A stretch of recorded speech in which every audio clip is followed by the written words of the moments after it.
and welcome back to those of you who made it, and a friendly word of warning, something you won't find in any guidebook. The next time you turn on a new podcast on the highway late at night, make sure you know just what kind of show you're hearing, or you may find yourself a permanent resident of the Nocturnal Disney Podcast.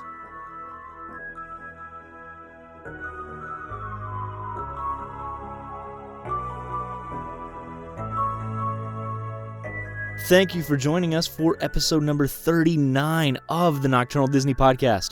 My name is Brice. I'm here with my buddy Chris. Say hi, man. Hello, everybody. Got a hurricane of crap to talk about right now. Hey, I see what you did there. Very nice. I like it.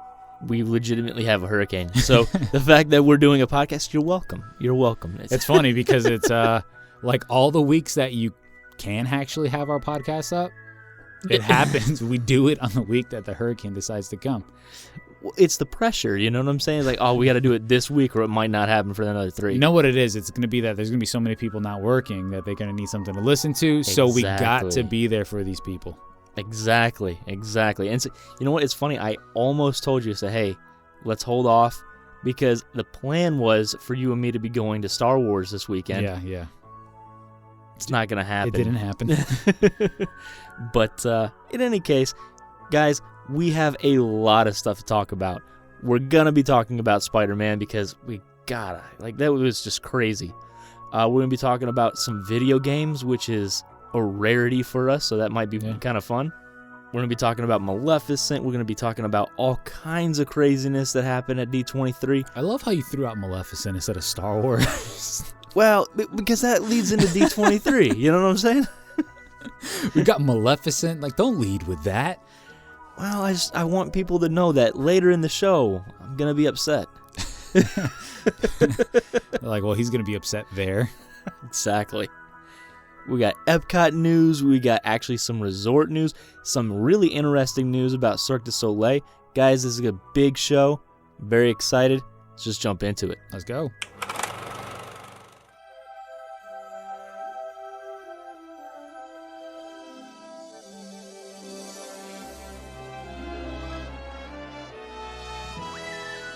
All right, so we have been away from this for quite a while, and, you know, leading up to D23, I was like, you know what, I'm not going to do any Twilight Thoughts because I don't want to go ahead and jump ahead of anything.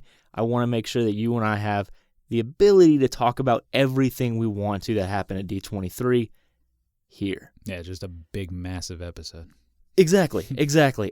And then something happened where Spider-Man got ripped out of Marvel. Overnight. Exactly. I went to bed on Sunday thinking, wow. The MCU's in a good place. It's whole. I have good movies. Far From Home was fantastic. Now I just have to wait till the next one comes out.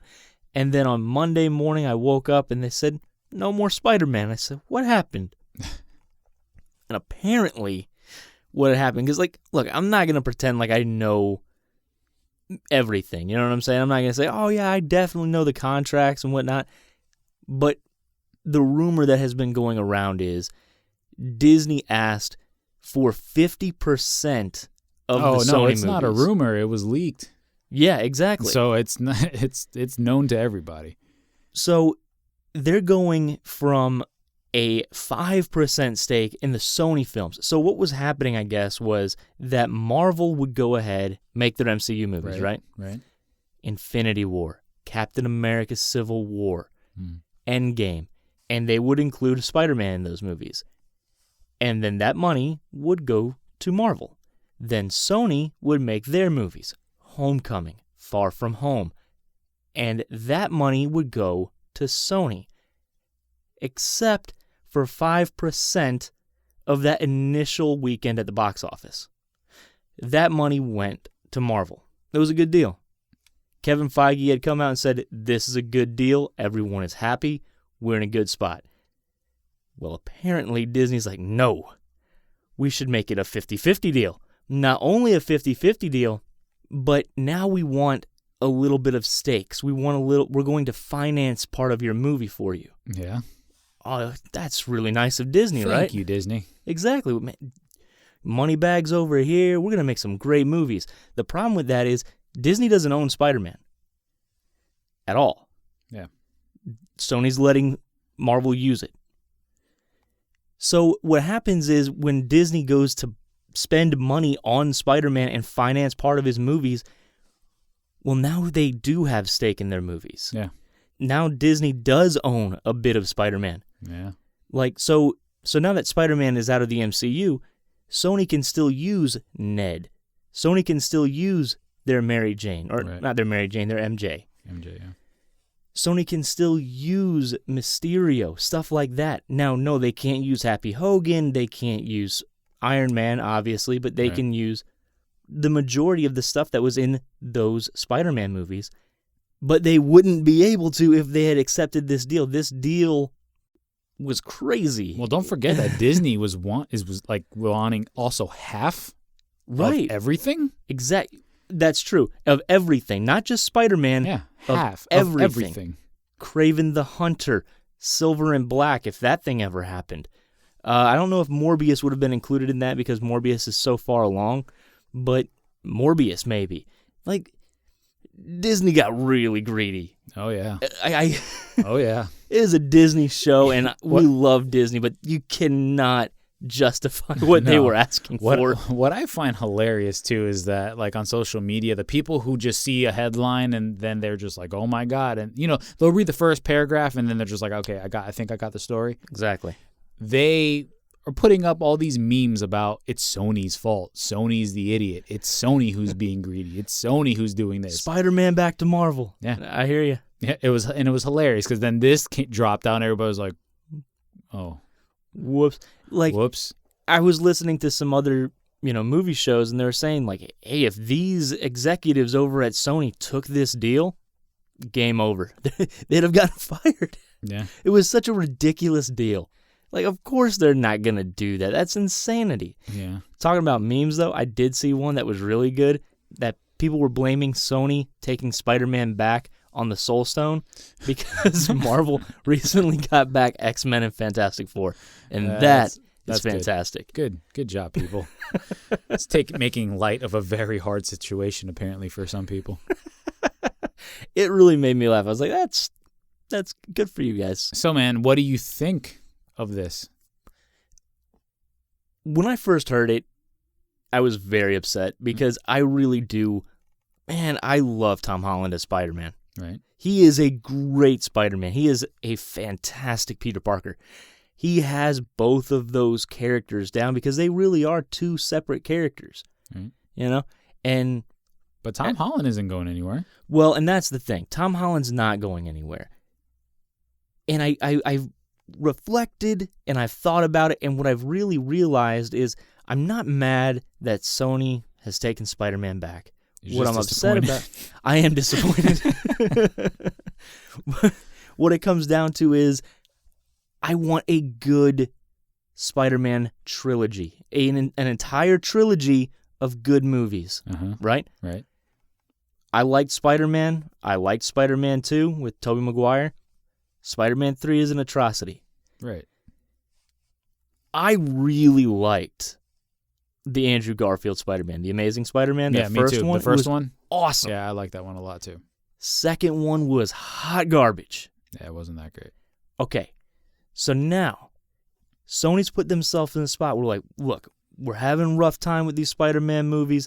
They're all making money, but they're not all coming and knocking it out of the park, Right. What can we do? They go back to Marvel. Let's put them in Civil War. Okay. Here's Homecoming. Homecoming did excellent. Here's Far From Home. It hit $1 billion. Like, that's a lot of money. Yeah. That's a lot of money. And so now my fear is that it's going to go back to Sony, and Sony's going to be like, well, we can do anything we want. We just had Into the Spider-Verse, and that crushed. We can write anything we want into these movies, and they're going to change the tone, because Spider-Man Far From Home and Homecoming had a very certain tone about them, Right. And I hope they continue that. I want a good Spider-Man trilogy. That's what I want. I don't know, man. I feel like I was I know there was many people crying out to the heavens that day, but I was more or less very happy that it happened. Not. But why happy? I feel happy. I mean, I feel bad for people like you who are really, really invested in Spider-Man being in the Marvel Universe, and I get it. But I have always been, and the only thing that's frustrated me about these movies is, yeah, they've been good movies. Homecoming was great. I love them in the other stuff. The problem with me with my Spider-Man, and another thing, the problem with him being in the MCU is that he's not Spider-Man, he's Spider-Boy. He's very much on a leash. He is not, for me, I enjoy my Spider-Man being alone. The great thing about Peter Parker is that he's doing all these struggles by himself. He's not being led by somebody, you know? Sure. And that's what I really enjoy about the Spider-Man character, is that he has to juggle a job. He has to juggle MJ. He has to juggle, you know, okay, if he's on the Avengers, that's great. That makes for a great movie. But when he's every movie, you're having Nick Fury in there, you're having Happy Hogan in there, Tony Stark in there, that special feeling of like this guy trying to figure it out on his own, this guy against the world, you know, sort of thing, kind of gets pulled out. What makes Spider-Man to me special kind of gets pulled out of it. You know what I'm saying? I agree to an extent, right? Like, Iron Man was not nearly as big of a presence in Homecoming as I thought he was going to be. Like, I thought he was going to be all over that movie, and he was maybe in 5 minutes of it. Yeah, like, but he wasn't in a lot. Right. But that's still not the issue though. Like, it's just the fact that he has people to kind of just, I don't know. I just enjoy him more solo. Plain and simple. Like, that's just how I see my Spider-Man. That's how I like it. You know, I don't like too much he was world building going on, and that's the problem that we've had this discussion before with the MCUs. To me, it's too big now. There's nobody really that special. Everybody's the same, feels the same. There's lots of the same stuff going on. That's the problem when you have too many superheroes on one screen with one idea. If you enjoy it, great. I applaud you. That's fantastic. I'm happy you like it. But for me, it takes the specialness away. You know what I'm saying? And Spider-Man, to me, is a huge character. You said, isn't he not like your favorite person in the Marvel Universe, like as a character, or one of your... For most people, he's like there. Top 3, top 5, somewhere up there. For me, he's probably my second or third favorite, if not the first. So, I mean, I just want to see my Spider-Man fight a proper Venom. I want to see my Spider-Man fight, you know, Carnage, proper Carnage. And the cool thing is Spider-Man, and this is what makes Spider-Man, when everybody's like, so who are your favorite superheroes? You're going to hear a lot of Spider-Mans and Batmans. Why? Because their villains are freaking metal, right? They are fantastic. And you can make a universe just on the character, those villains and those anti-villains just by themselves. And they were. I'm saying without Nick Fury. I'm saying without Happy Hogan. But like Venom, right? And Morbius were going to be in the same universe. Kraven was supposed to join Well, you can't say they were. They still might. Exactly. But what I'm saying is, without Spider-Man, they were still going to make that universe. Now they have Spider-Man to put back in there because they couldn't put them in that they couldn't put that Spider-Man in that universe. I'm happy I foretold this was going to happen too. On this show, I said it. Look, the one thing that I am almost blindedly happy about is what you were saying. I cannot wait to see Tom Holland with Venom. Tom Holland. Oh my God. Tom Hardy. Exactly. Yes. Look, I know that I loved Venom. Like, I really liked Venom. Right. I like Venom a lot more than most people. Listen, it made money in the box office, so apparently a lot of people, at the very least, went to go see it twice or close to, you know? Yeah. It made, what, 800,000? Did it make 9? No, I think it made close to 8. I think it made somewhere in the 7 to 8, in between 7 to 8. Right there. Yeah. All right. And that's nothing to sneeze at. Oh, it made a lot of money. And I think that was more than a couple of the Spider-Man movies, too. It beat out a couple, like The Amazing Spider-Man. I think it beat out a couple of those, if I'm not mistaken. Right. Now, I know our buddy Jared did not like Venom, and he's like, well, I had a couple drinks before. I'm like, you got to go into the movie lucid, man. Like, cognitive, man. Exactly. No. Look, that is extremely exciting to me. Not only that, but we've recently, and just to go off on a bit of a tangent here, got, reported on that Andy Serkis is directing Venom 2, and Andy Serkis is putting Woody Harrelson and Carnage in Venom 2. How great would it be if Venom 1 introduces Carnage, Venom 2, Venom and Carnage fight, Venom loses, Venom 3, maximum Carnage. Venom and Spider-Man team up to take down Carnage. Yeah. That would be phenomenal. Yeah. And you can even do a reverse sort of symbiote thing for Spider-Man for a little bit. Because if the Venom symbiote leaves Tom Hardy after losing, yeah. Can you imagine that thing leaving him and going to Tom Holland? See, you're happy right now. See, you're smiling. You're smiling. Look, I'm extremely happy. I'm extremely happy. But we had a similar storyline with Spider-Man 3. So hang on. I feel like we should just say this, though. At the very least, there was this happy marriage that lasted for a while. And in that while, you got Civil War. I know there's really not that much, but you got a good scene in Civil War. You got a really good scene in Civil War. You had 2 movies, and you had technically 4 movies if you count Endgame and Infinity War. Oh, absolutely. So you got something that no one ever thought would be possible. That's true. And he was at the right time too, because let's say now Marvel got and Sony made up. You wouldn't have him interacting with Captain America or Tony Stark. So at the very least, you got it at the right time. That is very true. But not only that, if you look at the MCU's lineup, where's Spider-Man going in there? He's not. So, if there was a time for Spider-Man to go into the MCU, it was when he did, and if there was a time for him to come out of it, it's now. And right into the villains back in his universe that they seem to be wanting to build up. Exactly. Which is exciting. Look, I'm really excited about Morbius.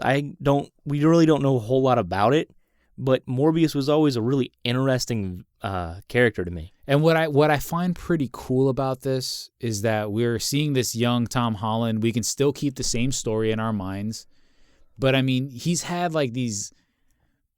The MCU movies are a little bit lighter, right? There's certain lines they can't cross or certain tones that they won't cross.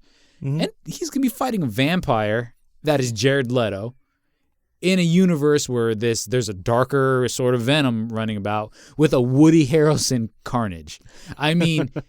These happy high school days are over. You know what I'm saying? He's going to be thrown to the lions, and I cannot wait for that because I want to see this Tom Holland, that we love him so much, the Spider-Man, really, really get put to the test with the villains and stuff like that. Oh, and I think he will. Yeah. I think that he will, especially with what they have already announced. Because when Sony announced Kraven, the Hunter, everyone was like, Kraven's greatest hunt, right? What story is that? Where he goes and hunts down Spider-Man and actually knocks him out. He thinks he kills him and buries him for, 2 or 3 days? Yeah. And then he assumes the role of Spider-Man and just viciously beats people. Yeah. And so when that movie got announced of, hey, Kraven's coming to the movies, everyone thought, okay, well, you can easily just substitute out Spider-Man for Venom, but now they don't have to. No. That's pretty exciting. Yeah. Look, this is good news and it's bad news. I'm sad to see him go, but it's not like it's the end of Spider-Man. It literally could have been they could have had a contract where it said, hey, if you guys ever bounce out, Tom Holland is no longer Spider-Man. that deal could have been on a piece of paper. I'm kind of surprised it wasn't. I'm sure that Disney probably threw it out there because that does make sense. It's oh yeah, you're definitely not going to back out now. But I guarantee you, Sony probably was just no. And that I think was a little too hard for Disney to pass up. It's I'd rather take Spider-Man, make $5 billion. Right, and it's the other thing too is Spider-Man, as much as I liked him in the MCU movies, he wasn't an MCU character. He was still Sony's character. Disney just spent $71 billion plus to get Fox. Now, they got X-Men back because of that, and they got Fantastic Four back because of that. Yeah. Why would you continue to play with somebody else's toys when you've got literally hundreds of new toys that you just acquired from this other purchase? The part of the universe that really anybody cares about. Like, if you were to look at the Marvel Comics, it's like really the X-Men and Spider-Man are like, before the Avengers. Before the Avengers got hot.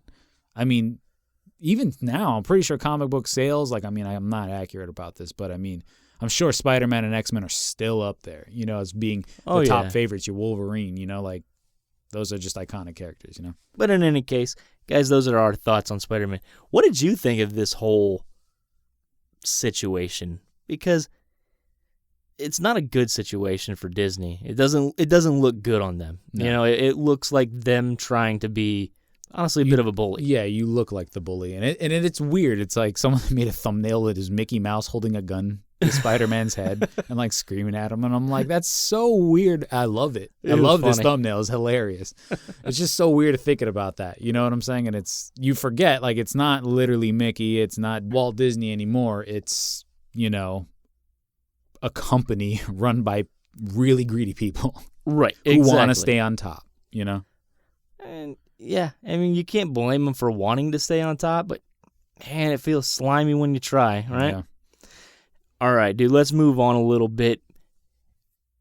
I'm a big fan of video games. Right. Aren't you? I am. Dude, growing up, I loved the Super Nintendo Lion King and the Super Nintendo Aladdin. Mm-hmm. I remember when I first got my computer. I've bought one desktop computer in my entire life. It was back in 2006, I think. Mm. And one of the first things I did, downloaded an emulator and downloaded Aladdin. Yeah. Dude, that game is so much fun. I remember playing Aladdin a little bit. I do not remember Lion King at all. You don't remember Lion King? No. Oh, Simba's so cute. No. I remember 100. I remember certain things about Aladdin. Yeah? Yeah, but... Well, the thing is, with Aladdin specifically, there were two different versions of the game. You had one for the Super Nintendo, and then you had one for the Genesis. Right. The Genesis one had a sword. That was really cool. Aladdin run around with a scimitar, smacking bandits in the face. It was great. Yeah. The Super Nintendo one didn't. Instead, that one had a parachute, and it made the platforming really easy.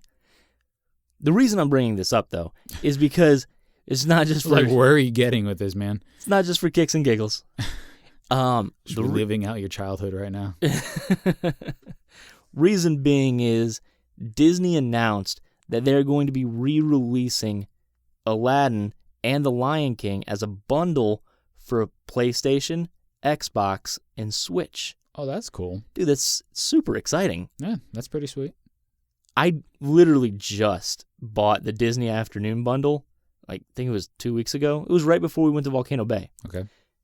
And that had the old NES games of like DuckTales, Darkwing Duck, Tailspins, and Rescue Rangers. Mm. So much fun. I've played them all. Made me very, very happy. So now to hear about this, I initially wanted to buy it on the Switch, but I couldn't. So to hear that this is coming to the Switch makes me very excited. Yeah. So you never played Aladdin? I remember certain levels of Aladdin. Right. I remember, and as far as Lion King goes, never played it. Didn't even know. I don't think that I even knew that there was a Lion King for it, but it sounds good. What's the price? Do you know what the price is? $30. $30 for this bundle. Yeah, and you get Lion King on Genesis and Super Nintendo and Game Boy. Mm-hmm. And then you get the Genesis Aladdin, Game Boy Aladdin, a trade show demo of Aladdin, and then another version of Aladdin called the Final Cut. Now, in my humble opinion, because I've played both of the Aladdin games, the Super Nintendo version is far, far superior to the Genesis one. I am shocked that it's not in this.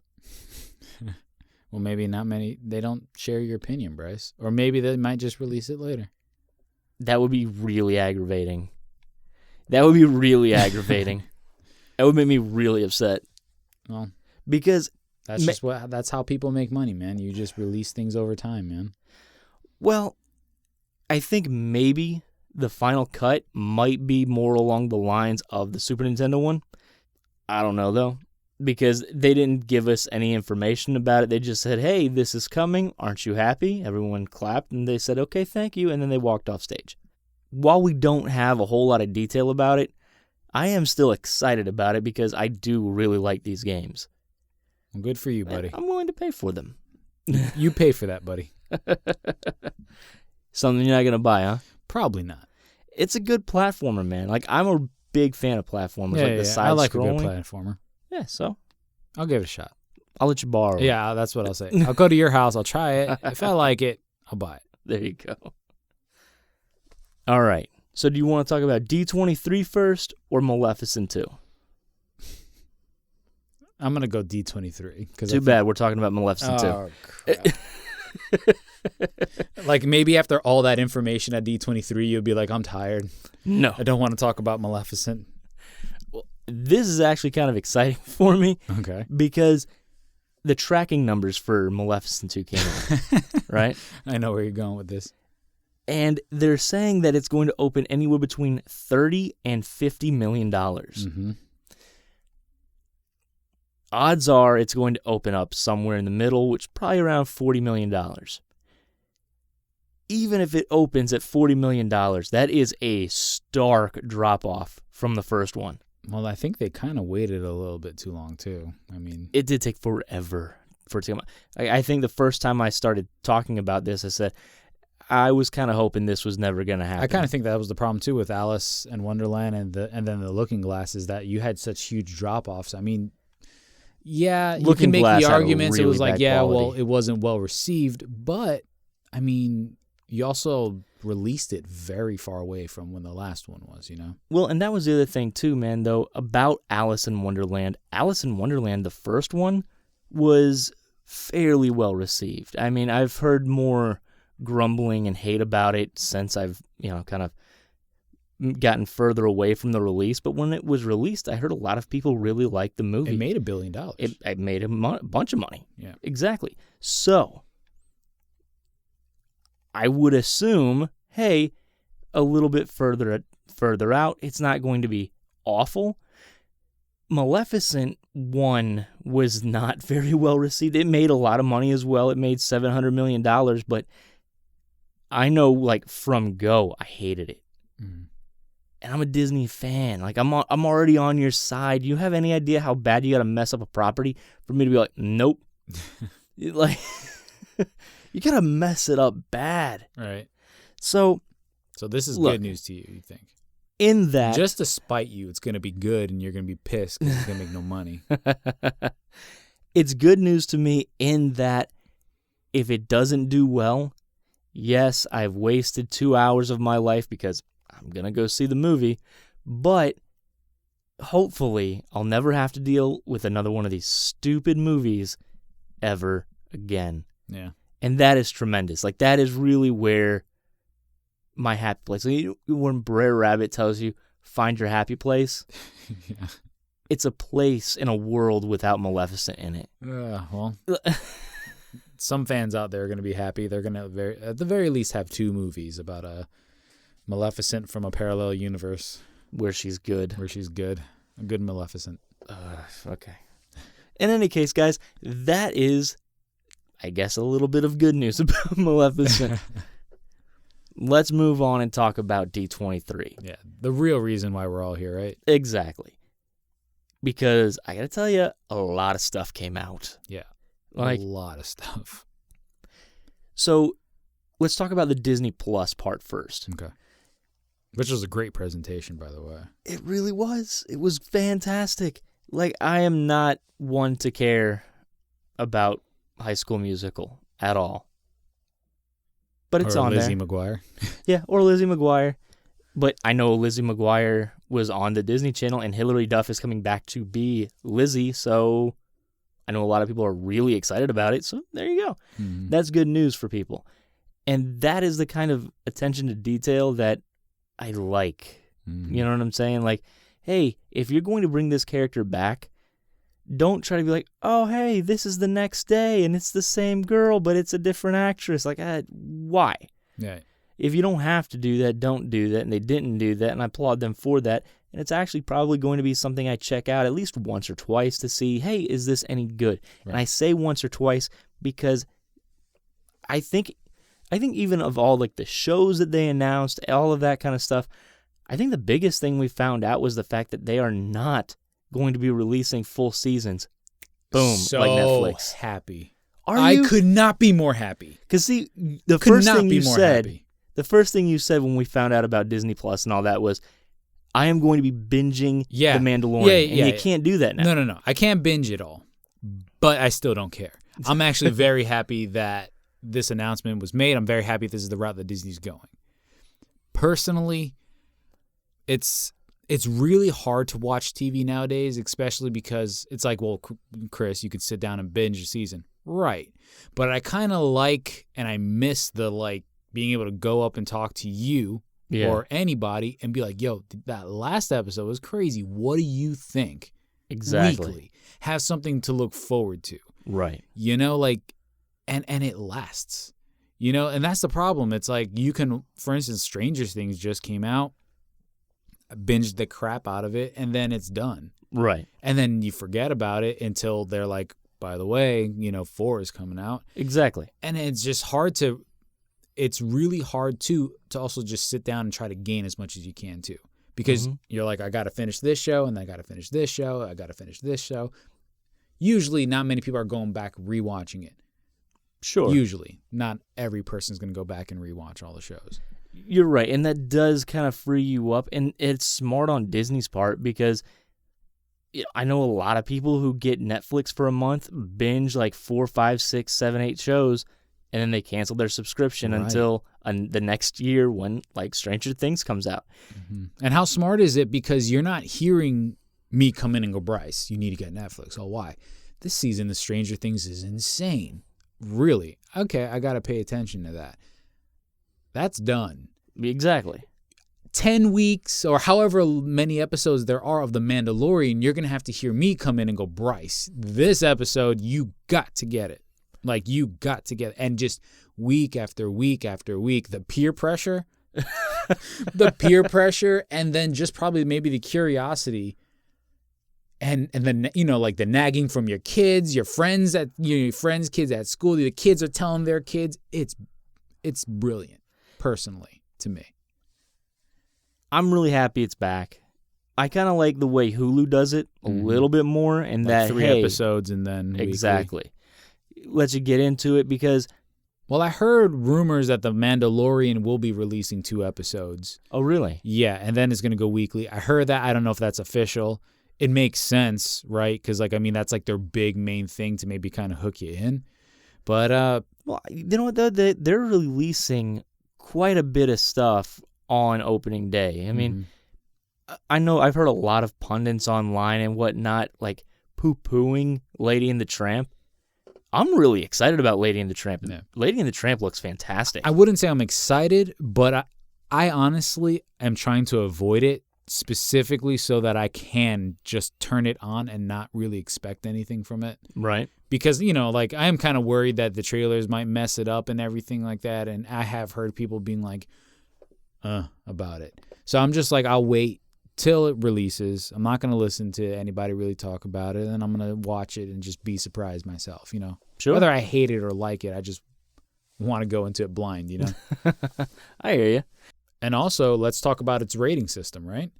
Because they also announced that they will not be doing any R-rated things, mature things. Is that a surprise, though? No, it's not. It's not. But there were people asking the dumb question whether or not they would. They're going to go to some dark places, though. I mean, because let's just talk about, real briefly, the Mandalorian's trailer. Mm-hmm. You see a guy get cut in half. No, you don't see him get cut in half, Brice. You know what happens. You know exactly what happens. That man phases right through him, Brice. Shink, like a pair of scissors. Yeah, is nuts. Right. These things are Those things are dangerous. So you can tell that they're going for a darker tone. I mean, the way the trailer starts with dude, with the troopers' heads on pikes. I mean, and let's talk about how great the CGI looks. Like how clean this looks. Good. It does look really good, and I mean, it should. You know, right? You know, right? Because it's dropping day one. I mean, it's got to be all in the can already, but you've had quite a long time to work on this. Mm-hmm. Make it look good.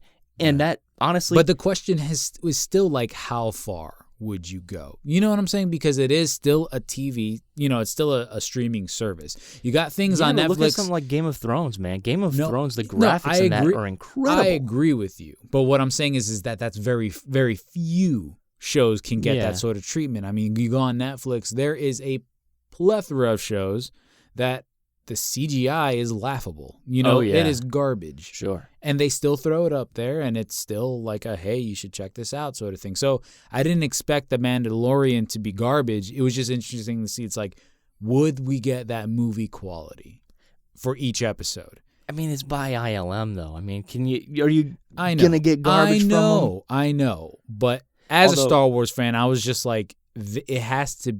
If you were going to say this is going to be Star Wars, you got to make it look like Star Wars, and they did. Have you seen Rogue One?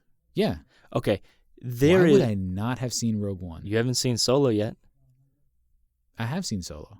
When did you see Solo? Like 3 months ago. Well, you didn't tell me about Solo. Sorry about that. No, I did tell you I saw it. You did not. Yes, I did. I came up to you and I said, I watched it last night. Actually, no, I watched it over like 2 days. It took you 2 days to watch that movie? And you know what? It wasn't bad. It wasn't? It wasn't bad. It wasn't bad. Okay. That's another tangent we'll talk about another time. Exactly. No. Rogue One, it's got to be my favorite of the newer movies. I agree with you. Right? I agree with you. Honestly, I'll say this. It is my favorite Star Wars movie. Really? Yes. Out of all the Star Wars. Main chapters, all of it, that is my favorite one. Because I keep jumping back. Like, I'll watch Force Awakens and I'll watch Rogue One, and they have their moments. But I'm sorry, The Force Awakens does not have a Darth Vader in it. So, chopping people in half. So, I mean, it's like that's the difference, people. I love Rogue One. Rogue One might have the single worst shot of CGI I have ever seen in a movie. Really? Oh my God. Dude, go home and watch it. Okay. Unless they kind of patched it in the digital. Okay. It is really, really bad. It looks like an unfinished video game. Talking about Tarkin? No. There's a scene where they're on Scarif, right? And you see just a wide shot of the AT-ATs walking into the water, and then you see a bunch of stormtroopers running up underneath them, and it's a wide shot. You see a lot of stuff going on, and it is awful. Really? It looks like a coloring book. Okay. It's bad. Okay. So, I mean, even ILM will mess stuff up occasionally, but... on the whole, they are fairly excellent. The stuff they're showing in this trailer looks awesome. Everything looks clean. They're going for that Western vibe. Like if you were wondering what vibe they were going for, it's even more now Western. It's more drilled into your head. And it's so cool to see original Stormtroopers back again. It looks great. It does. Did you see what's in the background of the poster? No. What? The sand crawlers. Ah. You're back on Tatooine. Yeah. See, I didn't expect it to be taking place on Tatooine. Well, they said it's going to be on the Outer Rim, away from the Empire. And the cool thing is like how do you react now that the Empire is done? You obviously put their stormtroopers' heads on pikes. That's how you react. Obviously, that's as one does. Well, because now the galaxy has changed, right? Because once the Return of the Jedi happened, the Empire's no more. The Empire used the bounty hunters to their advantage. Oh, sure. Now you got the rebellion up there, who's the good guys, who are kind of like, yeah, there's really no place for you scums anymore. We're not about that anymore. Where does that leave, the bounty hunters? You know what I'm saying? So it's going to be really interesting to see that time period and explore it, Exactly. It makes me think of, are we going to get any of the other bounty hunters? Mhm. Like Bosk. I think they showed what was that droid 88, IG-88? Is that what it is? The little skinny IL-88? Yeah. the little skinny assassin droid just Yeah. pew, pew, pew, pew, like that looked cool. I'm really excited. Dude, the other thing I'm really excited about is K2 Fast and K2 Furious. I'm really excited about that. Great name. K2 Fast, K2 Furious. When he said that, I'm like, they have to run with that. I love Alan Tudyk. Oh my I God. think Yeah, he's great. one of the funniest people in Hollywood right now. Yes.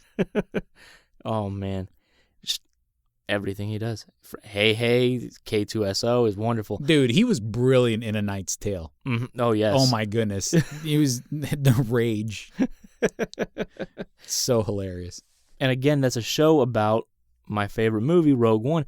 I'm definitely going to be interested in watching that. You know what I'm saying? But what stole the show, Brice?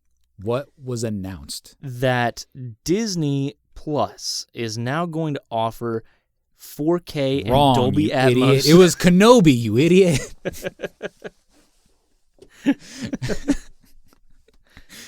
Kenobi, man. That was very exciting. I mean, the biggest thing that happened. Yeah, and especially with Ewan McGregor coming back out to play him. Right. Well, I mean, you say right. I mean, it's been how many years? It's been that we've over talking a and decade. Debating about this for a long time. Sure, but it's been over a decade since he's been Obi-Wan. And that kind of makes me, and this kind of brings me to Solo a little bit. Because I watched Solo. There were some things I wasn't crazy about. Sure. But Alden Ehrenreich was a great Solo. He was a really good Solo. What's his name was a great Lando. I'm forgetting. Childish Gambino. Yeah. Donald Glover. There you go. He was a great Lando. The movie had some great moments. Like actually one of my most favorite moments like in Star Wars, like on TV, like to see in a screen as a scene was when he was a stormtrooper running through the field during the war. Like loved that scene. It looks super gritty. So good. So good. Like all of that, I ate that up. But I feel like I want to see that on a show. Like, I want to explore this more on a TV show when you can have time to kind of delve into these characters a little bit more. And I feel like, remember when me and you were talking about this, there was the rumor, hey, are they going to do a Kenobi trilogy? And then what happened? It got, Solo bumped. came out, they were like, no, none of that, none of Boba Fett. Thank God. And finally, but the thought was like, hey, they're going to be coming out with this Disney Plus. At the time, we didn't really know it at the time, but it was like, it wouldn't be that crazy throwing, 3-4 episodes and making a finale out of Kenobi's trilogy, Right.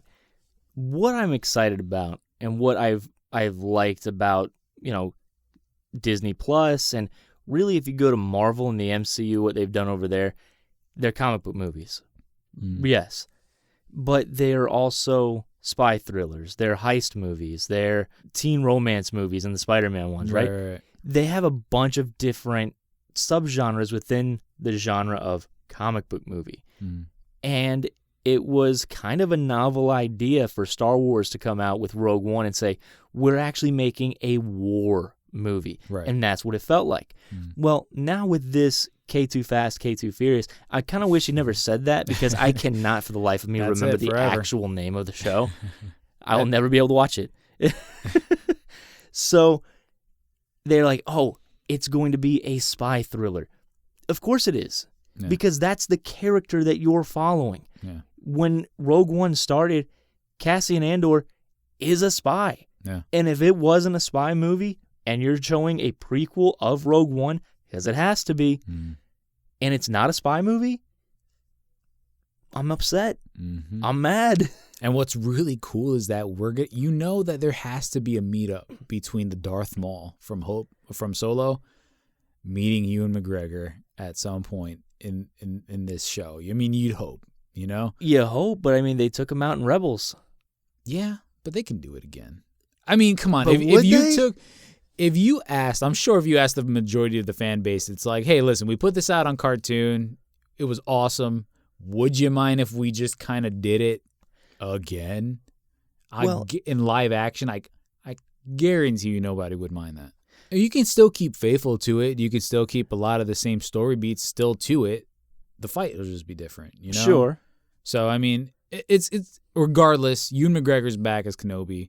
pretty Huge exciting. Announcement, you idiot. You can't believe you forgot that. I didn't forget it. And, okay, take it from there. It is exciting. What I was kind of like joking with you about, though, that was a big announcement as well, Right. that they are going to be doing 4K and Dolby Atmos showings of their shows on Disney Plus at no extra charge. Yeah. That's amazing, That's especially for how cheap Disney Plus is. And for how anyway. greedy they were with Spider-Man. I know. I know. But what's going to be good about this is that everything else, honestly, should kind of trickle into that, Right. because people are going to start to wonder, well, if Disney Plus can give me 4K and Atmos sound at no extra charge, why am I paying Netflix an additional $8? I'm guessing. Mm-hmm. And why am I paying Hulu an additional whatever? Which I probably with Hulu, you won't do that anymore anyway because Disney owns Hulu. That makes me happy. Yeah. Shake things up, man. Just get in there, upset the system, upset the patriarchy. Well, they're doing everything right. I mean, they're giving you great content. You got nothing is hotter right now than the Marvel Universe right now. Exactly. And you're giving everybody not just shows. You're not giving them Agents of S.H.I.E.L.D. You're giving them the characters that they want even to see. if you don't like them, like me and you, like I'm not sold on like Bucky or Falcon, right? Like I don't care. I'm not sold on the Vision and Wanda. I'm not sold. You might be. I'm not sold really on these characters, but you're going to be able to spend a season, 2 seasons, 3 seasons, whatever, with these characters. Possibly, yeah. And you may end up just being like, okay, I like them. Right. Dude, you brought up WandaVision, and I really want to talk about that because we knew it was coming, and I have not cared an iota for this movie. Likewise. For this show, rather. It didn't appeal to me. I don't know why. Like, I think Elizabeth Olsen is a great actress. I think James Spader is fantastic. James Spader is awesome. You know, he's awesome as Vision. But the show just never appealed to me. Then, it came out and said, hey guys, WandaVision is going to butt up right up against Doctor Strange in the Multiverse of Madness. And I'm like, well, that's odd. Now, they released a poster for this show because they said it is going to be part epic Marvel movie and part 60s sitcom. And I'm like, that sounds absolutely ridiculous. Like, that doesn't sound interesting at all. Yeah. But then the poster, it actually looks pretty good. You see Elizabeth Olsen and James Spader sitting on the couch, and it looks like they're ripped right out of Mary Tyler Moore or the Dick Van Dyke Show or something like that. Yeah. I Love Lucy, something like that. Exactly, and it's casting their shadow up on the wall, and you see the Vision shadow. Like, you see him as Vision. Yeah. And you see Wanda as the Scarlet Witch. Have you seen the poster? Yeah, I've seen it. Did you see that she's got her mask? Mm-mm. No. Yeah, they gave her the... I didn't look that hard into it. They gave her the crazy horned mask thing, which looks crazy in comics. Like, Yeah. So, only could exist in comics, really. Exactly. So I'm surprised that they did this. Now, one thing that I've been curious about this show is how are they going to get Vision in this show, right? And I think it was you who said, like, oh, it's going up right up against, the Multiverse of Madness. And it's like, well, okay, great. It's the multiverse, but that's coming out afterwards. So that doesn't help us here. Yeah. I read a theory online, and it said, what if this is all Wanda's vision of what her life would have been like with Vision? Yeah. No, don't say yeah. Like, of course, that's what it is. That's really interesting. I mean, it could be. It is. Well, it is yeah, interesting. Yeah. Anything could be, but that concept to me is so interesting because, like, I don't know, I didn't even comprehend. Like, I didn't even think about that. You know what I'm saying? Like, it didn't even enter my thought process of like, this could be a thing. Right. I mean, it could be. I mean, it's. And I would love to see the Wanda Maximoff character dive deeper into her insanity because she is a crazy character. Yeah, she is. Yeah. and she's really powerful. Like Super powerful. I mean, she really could have killed Thanos by herself. She should have. Didn't bring that thunder, baby. Bring the fire is what he said. Yeah. And I don't know. It's going to be a really interesting show. What is also an interesting show? She-Hulk. You're going to get your lawyer. You're going to get your lawyer that you wanted, Brice. Right after they get Peter Parker out of the MCU. Yep. Brice is like, come on. Look, I like She-Hulk. I think She-Hulk is a really cool character, especially since, you can't really have Bruce Banner and the Hulk in a whole lot of stuff because of the distribution rights that Universal holds. Right. It's frustrating. But if you can kind of circumnavigate that and give us the She-Hulk, well, I'll give it a shot. Yeah. I'll give it a shot. So I'm really interested in that. I'm really, really interested in Moon Knight. It happened. I know. Oh, my goodness. I can't believe it. Everybody thought he was... For Disney Plus. I know. It's like when Netflix had the opportunity, it's like, you guys done messed up. And Moon Knight really was the perfect character to put on Netflix because it does lean a little more violent. It doesn't have chaos. to be violent. No. They in the beginning it really wasn't. And it's like most things, but I mean, yeah, he got ultra violent. Yeah, exactly. Some writers have him carving people's faces off. Like it's well, you don't need that. He's a superhero. He's essentially Punisher, right? I mean, like that's a lot of writers and artists have gone down that route of really playing up that vengeance, the god of vengeance, Khonshu, and just taking people out, Right. So I'm very happy, though, that Disney made the announcement that they aren't doing anything that is going to be too mature, hard R's, anything that, like that has going to have you wincing on the screen that, you're not going to want your kids watching, but then you're able to throw Moon Knight in there. I'm happy because it's like you can't use ultra mega violence to just make something cool. You can really, and that doesn't make a good story. No, it doesn't. And I'm happy because they're taking a character who, yes, has in the past been ultra violent, and honestly, that's what's been a big selling point for him too. Sure. Aside from the fact that his costume is like one of the greatest of all time, which is shocking because it's very simple. Yeah, but it's amazing. It really is. It's very nice. It's I like great. it. He wears white so you can see him coming at you. I mean, come on. Batman doesn't wear white to see you. You know what I'm saying? He doesn't have that much confidence. No, not that much. Apparently not. So, I mean, it's going to be really cool to see them dive into this character like Mark Spector, who's an insane dude. He has like 4 personalities. So it's going to be really interesting to see how they play that up into it. I really like I think it's his Mr. Knight personality. Mr. Knight personality. He's got the white suit and the mask on. Yeah. There's like a special kind of crazy to wear a suit with a mask. And they have done some really interesting stuff in the comics playing off of these multiple personalities. Like, really, who is he? And the fact that he's an archaeologist. I mean, come on. I mean, you throw a little Indiana Jones vibe up in there. Sure. I mean, I'll take it all day. Yeah, no, this is very exciting to me. I think the only real thing that I wasn't like, I really don't care about that from the Marvel panel was Miss Marvel. Right. I have no interest in Kamala Khan. Yeah. Like none whatsoever. I hope that I am wrong. I hope that WandaVision happens to me where I'm like, oh wow, I wasn't interested in this at all and now I'm really excited. It's just, I hope. Yeah, it's not like you hate it. It's just something that you do not care for. And that's the thing with these announcements. They are all like things that I was like, okay, I guess, like I'll take it.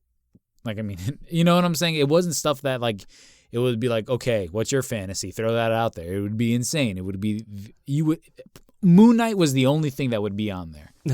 Otherwise, She-Hulk, WandaVision, and Miss Marvel would not be on there. Yeah, but what I do appreciate about Marvel is kind of like what I was going back to before. They are encompassing a lot of different genres. Yeah, they are bringing a lot of different people in from different spots because Kamala Khan, she's a teenager. Right. And I've always just found her character as a character kind of annoying. Mm.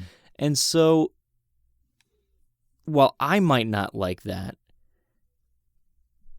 a teenager might. Like a teenager be like, oh my God, this is exactly what I'm going through. And that's what's really cool, because you're going to get, with these shows, they seem to be veering off in a lot of different directions, as more the Marvel movies do. Mm-hmm. Loki with Moon Knight might be a little bit more on the adult half of it, Right.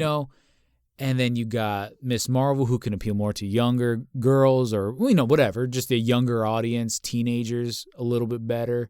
WandaVision just sounds like I don't know. WandaVision sounds insane. It just sounds nuts. Apparently, for lovers of Doctor Strange, you're probably going to love this because, that's kind of going to be like what it seems like the vibe it's kind of going for is a little trippy, a little out of this world, a little different, right? So probably fans of Legion are going to like that, Hey, Legion was a great show for about 5 episodes, and then it got really, really out there. Yeah. Just kind of lost me. Oh, well. So I would say we're pretty excited about that, right? And dude. then just really quick, just to touch on the what if. They talked about it a little bit. That's the other thing I wanted to talk about, obviously, was what if. That I am really excited about. Yeah. That picture that they showed of Peggy Carter as Captain America, was okay. Yeah. Okay. All right. That, and then what was the other one that they threw out there? What if T'Challa got picked up by the Ravagers? Yeah. It would be crazy. And I'm still not taken away, though, by the fact that I still wanted that to be live action, man. I still wanted to see that live action. But from what they showed, if that's going to be the comic look, like the artwork and stuff like that, right? I'm not hating it. It's not bad. Me neither. And the other thing, too, is you can do so much. Yeah, you can do with a lot. animation. Right. You can do a lot with live action, but it makes it a lot more difficult.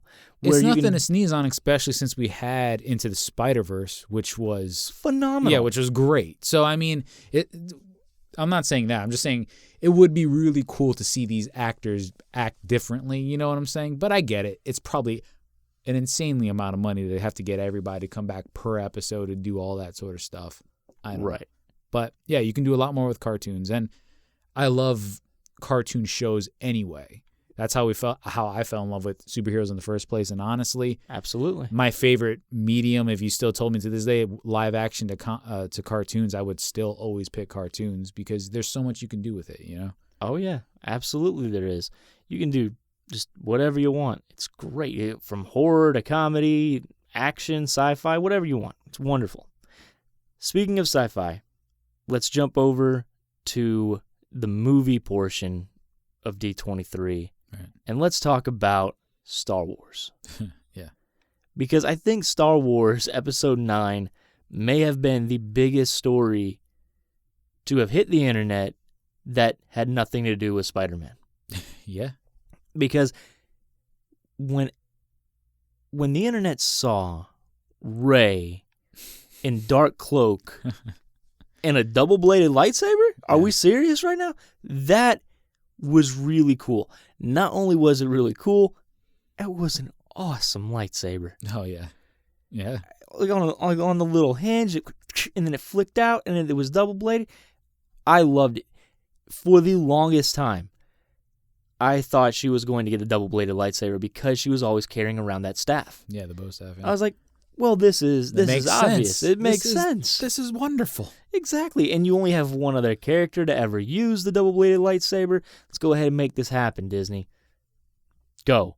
And here's your single blade. No, it's not what I want. It's not what I wanted at all. And then Disney's like, we're sorry.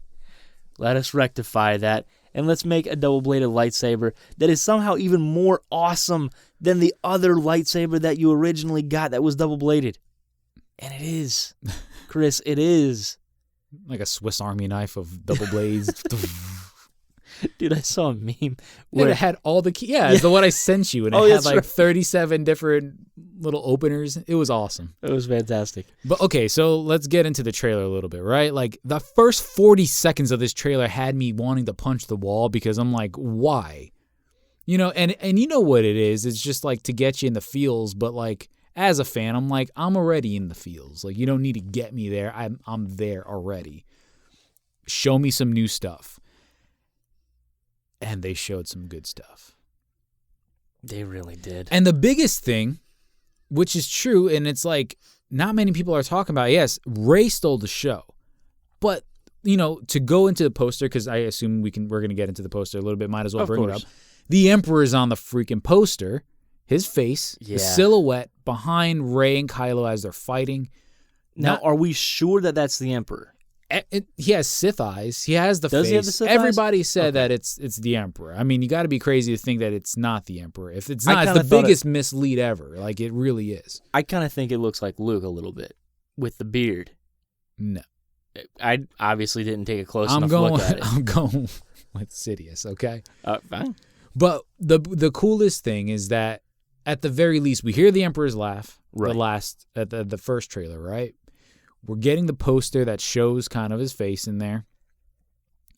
Then, the biggest thing that we're missing is the shot, and it's such an amazing shot, of the Star Destroyers all in the sky, you know, with lightning and whatever. But it's not just Star Destroyers, Chris. It's Imperial Star Destroyers. Yes. And I lost my damn mind. That's what happened, okay? Because I'm like, wait a second. I paused that and I just stared at it. I'm like, these are the pizzas. They're back. Like, I mean, this is how it should be. Right. And I was so happy. I could have done a cartwheel. I could have done a cartwheel if I wanted to, but I was too busy like pacing around and losing my mind. Dude, I am so pumped for this movie now because of that image, not because of Rey. I mean, that Rey image, awesome. Second best image, in my opinion. But that one with the Star Destroyers, tell me that we're in for some really crazy stuff in this movie. I think so. Somebody was saying that, oh, hey, this might be like the Battle of the Five Kings or the Battle of the Five Armies. Oh, for Lord of the Rings? Yeah. Yeah. But with Star Wars. Which was nuts. You had like literally seeing 5 armies going at it is nuts. It's pretty cool. So, I mean, to think like, could we see a Resistance, the Rebellion, or the First Order and the Empire coming in? Right. And, you know, the rumors of how big is the Emperor going to play, it seems like he's going to be a huge part of this movie. Right? I mean, like, that's the way the way it seems like it's going. Exactly. Know? It really does, especially when you think about the fact that one of the big theories going around right now is that the reason Rey doesn't know who her parents are or why it's coming out that Rey's parents are nobody, because they're literally nobody, because she is a clone of Darth Sidious. Right. Not only a clone, but a clone, a single clone, and there are a number of them. Mm-hmm. And that was what was alluded to in the cave when you had that like kind of mirror shot and they're all lined up behind each other. I remember when I saw that in The Last Jedi, I was like, wow, that really does look like a factory just pumping them out. Yeah. You know, I'm like, that's weird. Gave it no second thought. Yeah. None whatsoever. And then someone's like, maybe she's a clone. Mm-hmm. Or maybe. Dude, it has the internet shooting out theories that left and right. Oh my goodness, yes. Like if you thought there were a lot of theories with Rise of Skywalker, yeah, there is a lot of theories in this, just without end, and a lot of them are really convincing. Yeah. Some of them are done really well, especially if you've been reading some of the canon stuff and seeing that the Emperor, you know, the Emperor before was just this the big bad, right? Right. But like in these books that they've coming out, because, you know, I read them a little bit, is you see he's busy. He's a guy who knows stuff and he's planning for stuff. He has a bunch of contingency plans. Right. Matter of fact, that's where the First Order got the name the First Order, was from one of his contingency plans. Right. And what's really interesting, too, is, like, if you think about it, if that scene with all the Star Destroyers could that have been another contingency plan? Did he plant those away? Hey, we're going out here. We're gonna let them play their game, and then Daddy's coming in. We're gonna show them how it's done. You know. I wonder if that is going to play into. Well, obviously not. What were you thinking? I was going to say Mandalorian being on the outskirts. But obviously not, because the Mandalorian doesn't take place during that time. It takes place between 6 and 7. You know what? It's on the outskirts. The only way the Emperor can hide those ships would be on the outskirts. In the outskirts into deep space that Star Wars is just now like mentioning in their books and just now acknowledging that there's an existence out there that they're not aware of. Like in one of the Thrawn books that I'm reading, he's gone up to the Emperor and was like, listen, you're spending all this money on building this Death Star. And spoilers, people, sorry. But like he's going up to the Emperor essentially and being like, listen, you're spending all this money on the Death Star. There is something out there that has me scared. And he was like the top-minded of like, he's like the Alexander the Great, the Napoleon of Star Wars for the Empire, you know? Right. He's brilliant.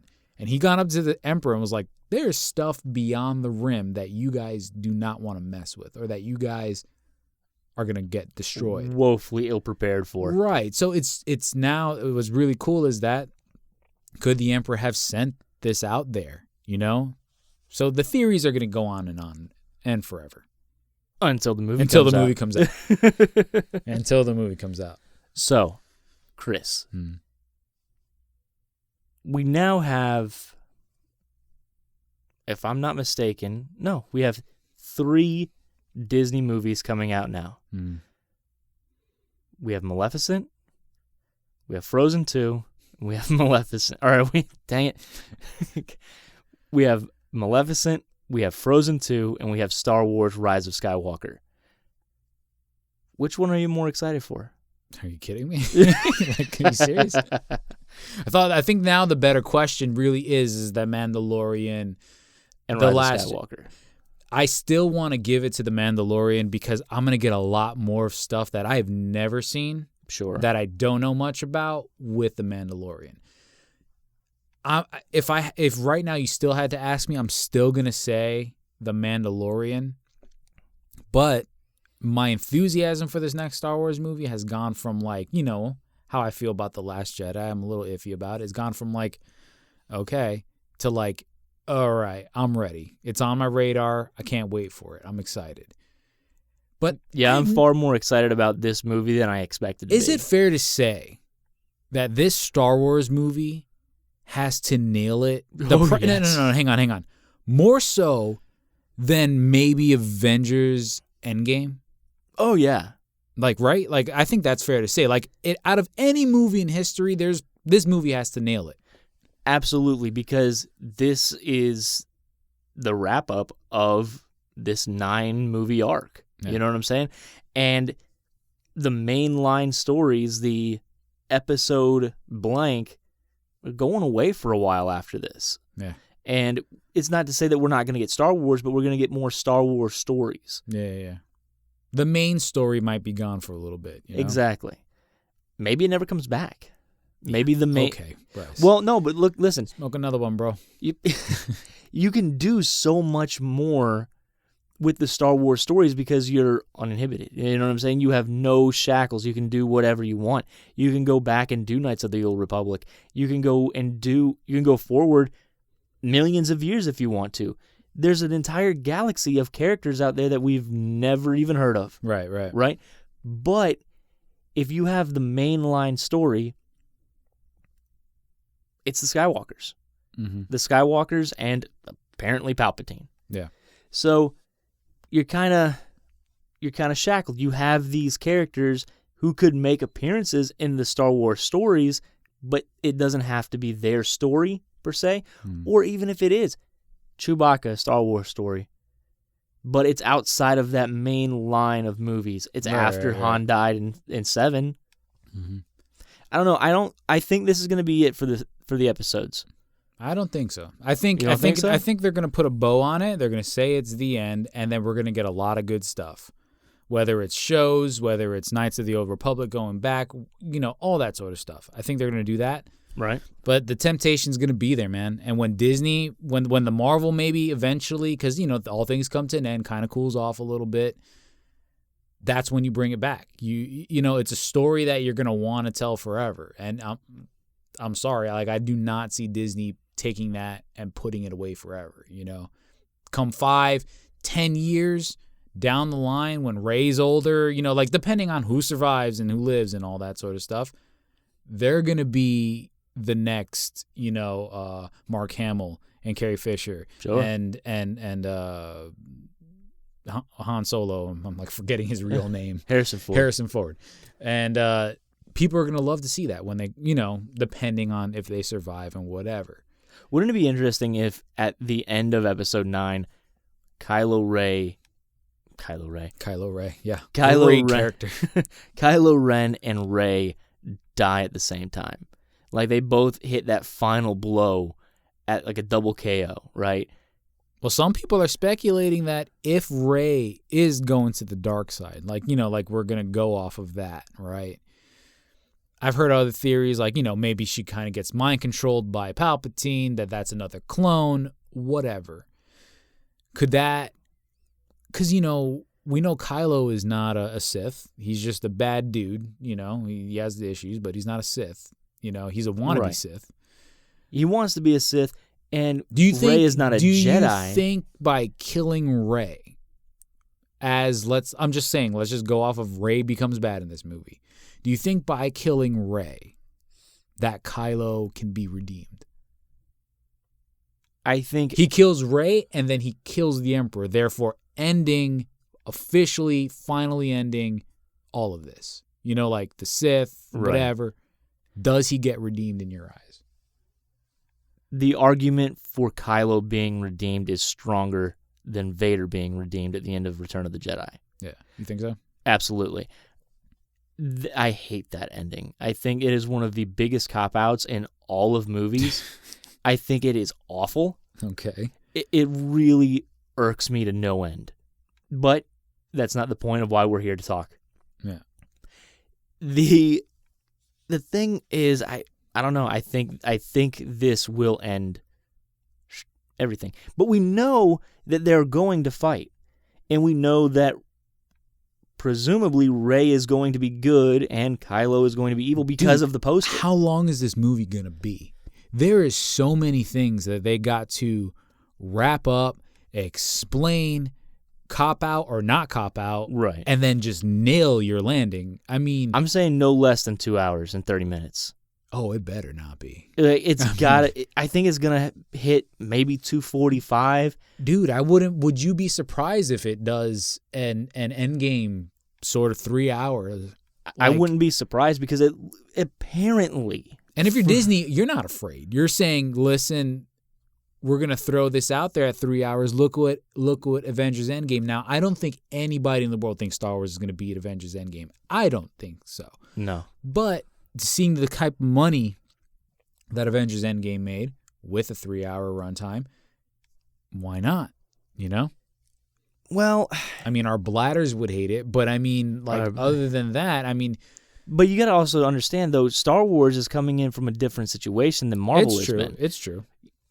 Star Wars is spread across literally decades, right? And we have 9 mainline movies and, 3 others that are not mainline? But then you have Marvel that came in 2008. It's 2009, and they dropped 23 movies on us.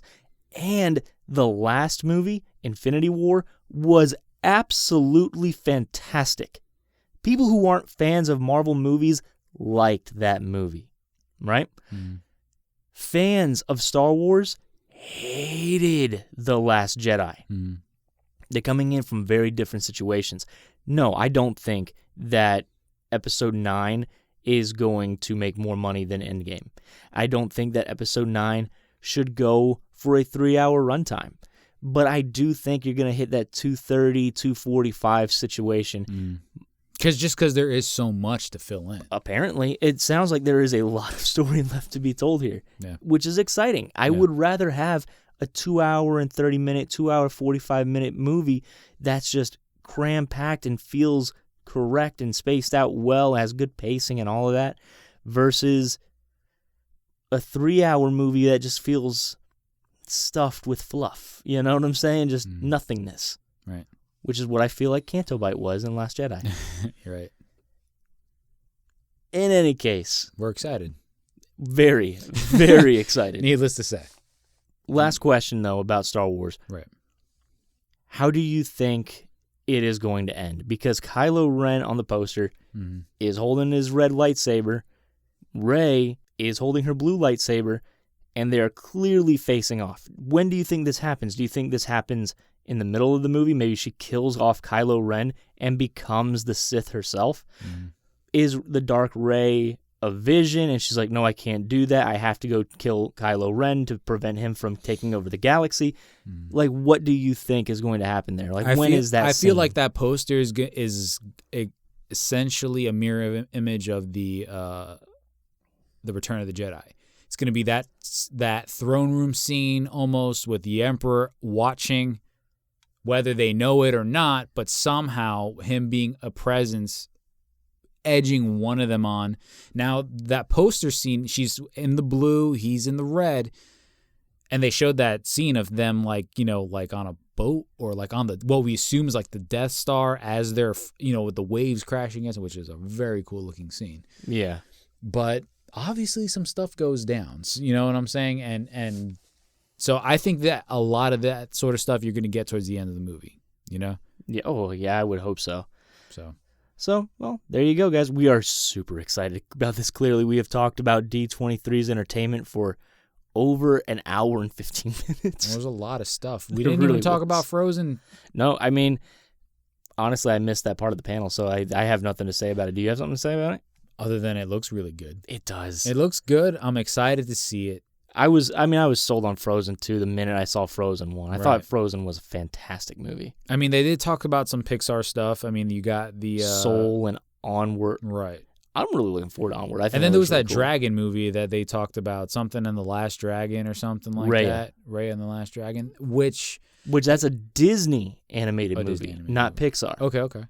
So Disney always has a bit of a different feel than Pixar, especially now that because John Lasseter 100, 100, 100, batting 100, 100, 100, and then Cars 2.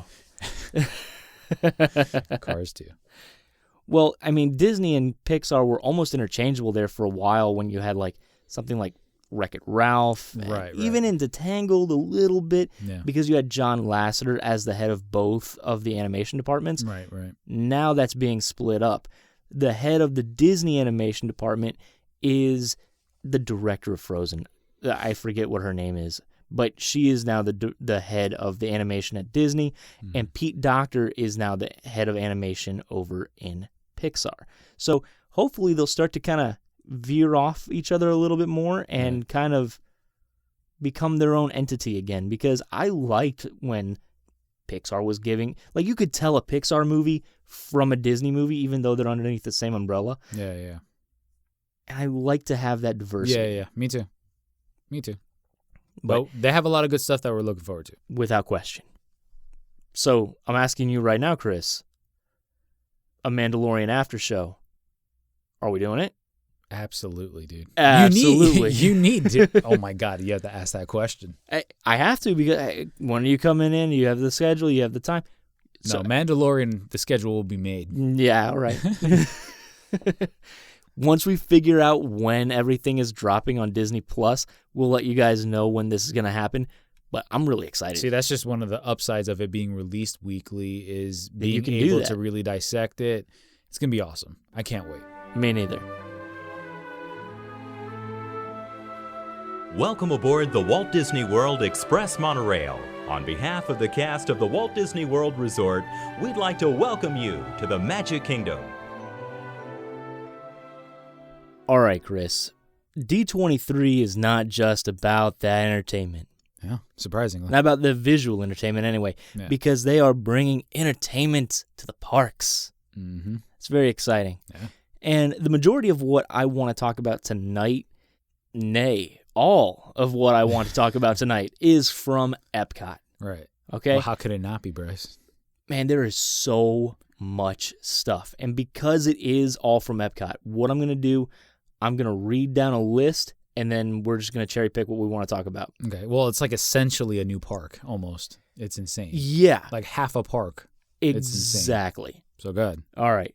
We have Cherry Tree Lane coming to World Showcase in England. You're like, Cherry Tree Lane. Where is that? What is that? It's Mary Poppins, y'all. Yep. It's Mary Poppins, y'all. Mary Poppins, y'all. There is a Mary Poppins attraction coming to World Showcase. So it's going to be in the England Pavilion, obviously. Yes, absolutely. That's cool. It is cool. That's pretty awesome. Exactly. And I still have not seen Mary Poppins yet. Moving on from there is we're going to go over to France. The France expansion is pretty big because we've known for a long time that we've had the Ratatouille ride, but we've also found out that we're going to get a Beauty and the Beast sing-along, which I hope it's as good as the Frozen sing-along.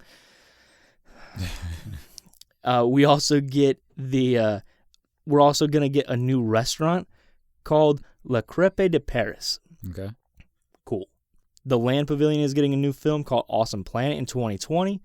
So is Canada and China. Okay. Moana is getting an attraction in a whole new part of the park called World Nature, and that is very, very exciting. Yeah, that's the big exciting one for me. Clearly, I think we'll be talking about that here in a moment. Mission Space, that pavilion is getting expanded, and we're going to get the new restaurant, Space 220, and that's because the whole concept is you're looking down from your restaurant in a space station 220 miles up off the Earth, back at it. The Guardians of the Galaxy Cosmic Rewind is the first reverse launch that's going to be in Disney World. That's really interesting. I don't know if you've ever been on a reverse launch coaster. They're pretty fun, but I got some gripes about it maybe. Okay. They're building this entirely new structure. It's a 3-story structure that is going to go ahead and become the epicenter for all of the new festivals that Epcot's going to have, right? Food and Wine Festival, Flower and Garden, all of that. Yeah. They're going to have a new building to have as their home base. Main hub. Exactly. So that's going to leave the Wonders of Life Pavilion open to be whatever it wants to be. Right. That's really interesting. That's pretty cool. And Spaceship Earth is going to still be there, but it's getting retooled.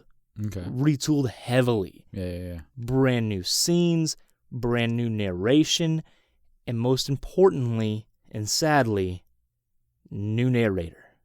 Oh, man. Now, that's all of the news that I was able to pick up from Epcot that's going on that I wanted to talk about. So I'm going to start off. Goodbye, Dame Judi Dench. You're awesome. I love your voice. It's incredible. I love how you leave it with that. Man, look, you got to have a little bit of reverence, Chris. Show some decorum. All right. Man, when you drop back and you're going back essentially to Earth, she's like, we're going to show you your future with technology we happen to know about. You're like, oh, yes, Dame. Tell me about it. Oh, Judi Dench, let me know what my future is going to look like. And it makes you happy. It makes you happy in your heart. And she's gone. She has the most relaxing voice. Like, she is the female Morgan Freeman. That in that blue room is perfect, right?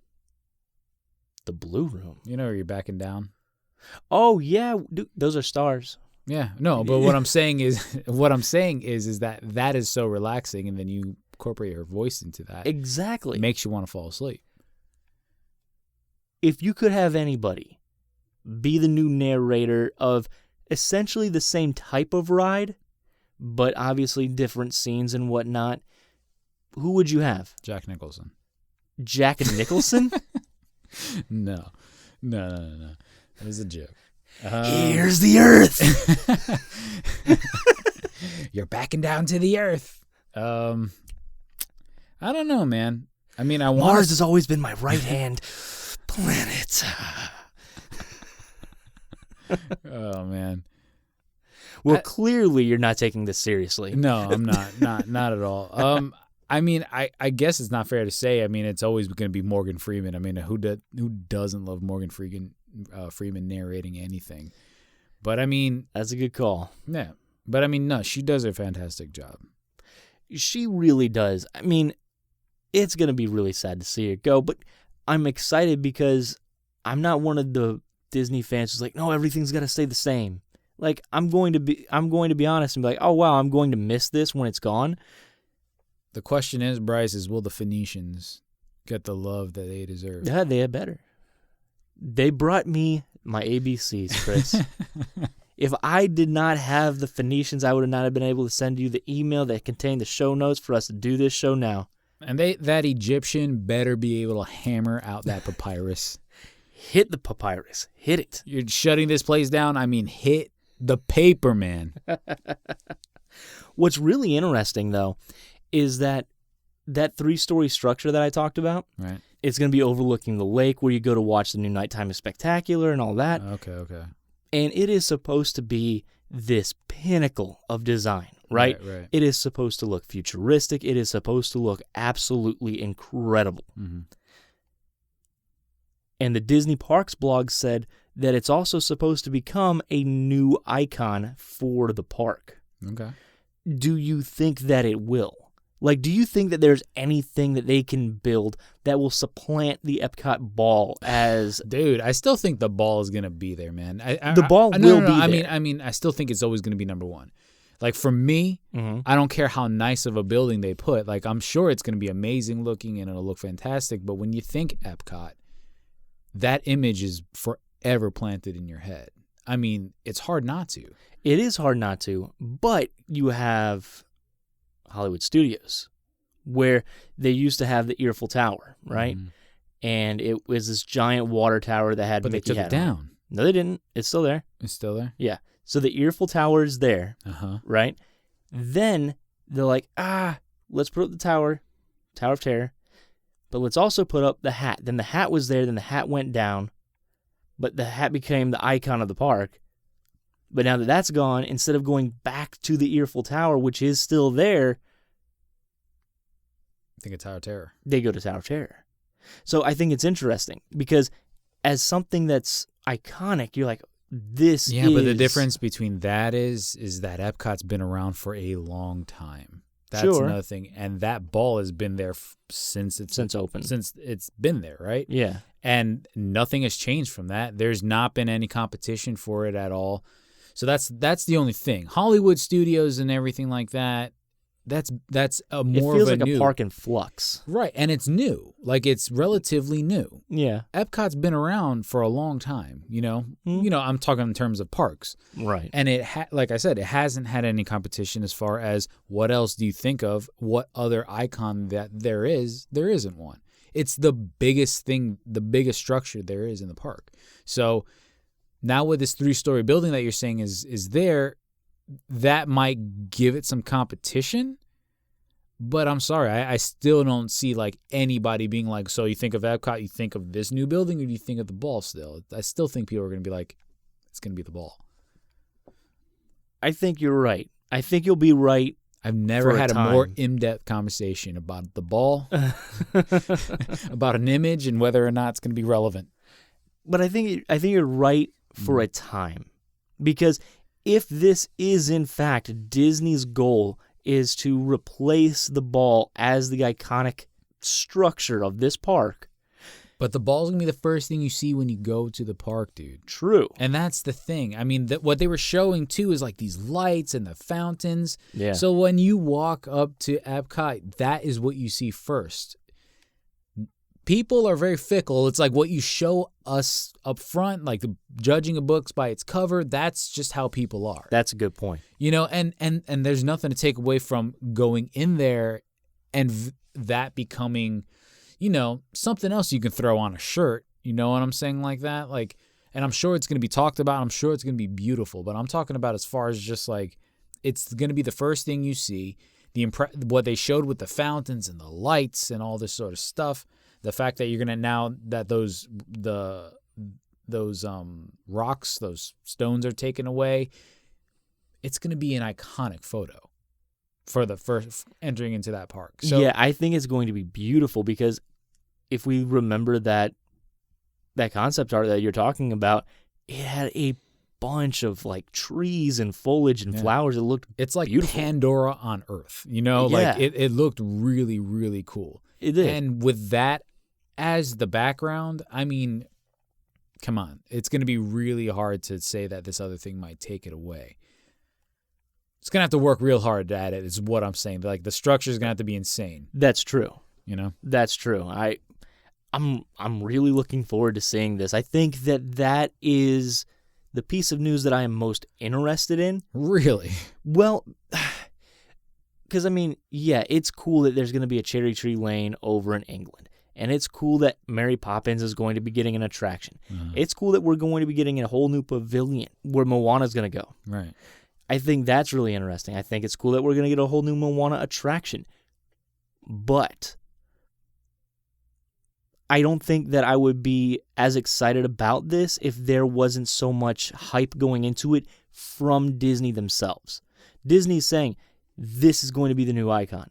This is going to fast become the new icon of Epcot. Okay. Man. It's okay. I mean, I like, guess you can say. What are you going to build that is going to, because the ball it can't is just be amazing. something that you look at. It has to be something that almost that you can interact with, right? Like, I mean, well, that's you'd think so, but they are saying that this structure is, they said it's prime viewing location for the fireworks, for the nighttime display. So they're going to try to make it like the magic, like Mickey's or Cinderella's castle, the center stage of the fireworks. Right. Okay. I mean, I guess I can see where the argument again could be made, where it's like, hey, that's your backdrop instead of the ball from now on, like, or the river, because now we know the ball has nothing to do with it. No, I'm sorry. I think you misunderstand me. This 3-tiered structure is going to be a place to watch the fireworks from. Oh, okay. Right? But still, I don't think that that's going to be the only thing that this thing is for. You know what I'm saying?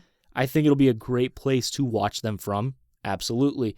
But something else has to be going on with this. Yeah, if you're going to say that this is going to be your next, the icon of the park. Right. Yeah.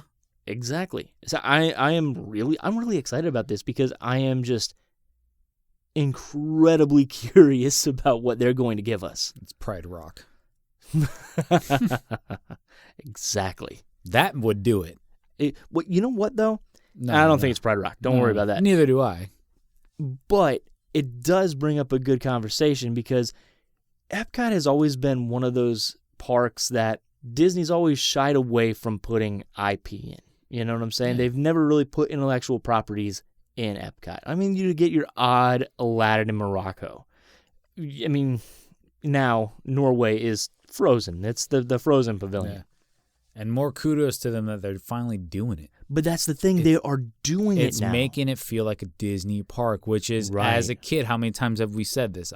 Ad nauseum, we've discussed Place sucks. this. Yeah, as a kid, it sucks. Now that you're 21, it's fantastic. Like, it's the best park, it's worst park, the best park, and it's like an overnight thing, really. Right. So it's so nice to be able now to be like, hey, and the cool thing is now as parents, you can be able to be like, okay, we're gonna go to the land, try the food, try some drinks, and the kids aren't gonna be bored nagging me to go to Magic Kingdom, right? To go to these other parks where there are rides, where there is other things to do. It sounds like you're gonna have a blast, and dare I say, might be competing for your, it's definitely gonna be competing for your attention. Taken away from the food and the alcohol and all that sort of stuff. That's pretty awesome. Oh, absolutely.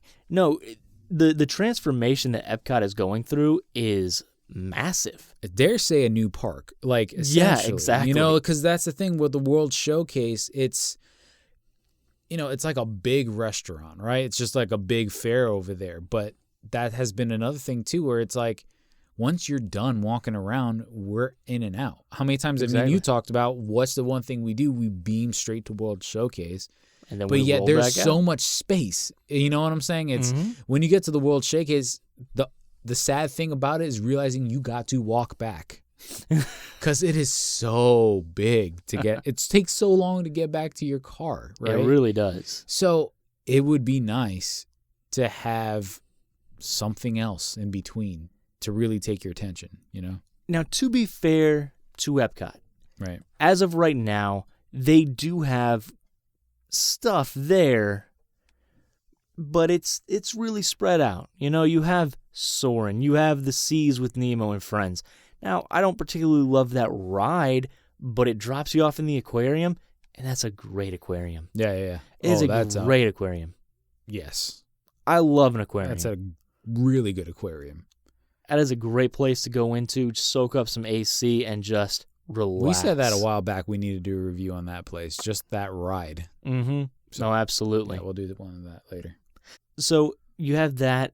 We're having the Moana IP come in, and I kind of touched on it a little bit, but it's an entirely new pavilion coming into Epcot that is going to house this new attraction that it's not a Moana ride per se. It's an interactive water thing. It's weird. I don't know what it is. Mm-hmm. I just know that it's an attraction based around Moana. And I'm assuming it's going to be, type of edutainment type thing. Yeah. But cool, man. Yeah. Any more, the more IP you can bring into Epcot, the better. And what's really cool about this new Epcot that they're doing is that it's not plain anymore. Everything is just so bare and plain. Right. When you walk through it, until you get to World Showcase, that's when you start seeing the cool buildings and all that sort of stuff, and the different cultures and the people dressing up and stuff like that. It's plain walking up to World Showcase. It's boring. There's nothing there. They've turned that on its head. I mean, there's some really cool concept art that they put out there to make it look like almost everything's gonna be competing for your attention. Exactly, and that's exactly what I want in a theme park. I want to have my attention pulled in 10, 15 different directions because I can't see it all. Yeah. That means, from a design point of a business point of view, that is brilliant. You have to come back to see what you missed. Yeah. Cool. You know what I'm saying? Yeah. Cool. I mean, that's what makes me want to go back to Disney all the time. I mean, and kudos on them for realizing that that's something that they should do. Sure. And they to Disney's credit, they do cram stuff into every nook and cranny almost. Yeah. And I like that. But you're right. Epcot did seem a little bare, a little sparse in Future World. Mm-hmm. And this is really where all of this stuff is happening.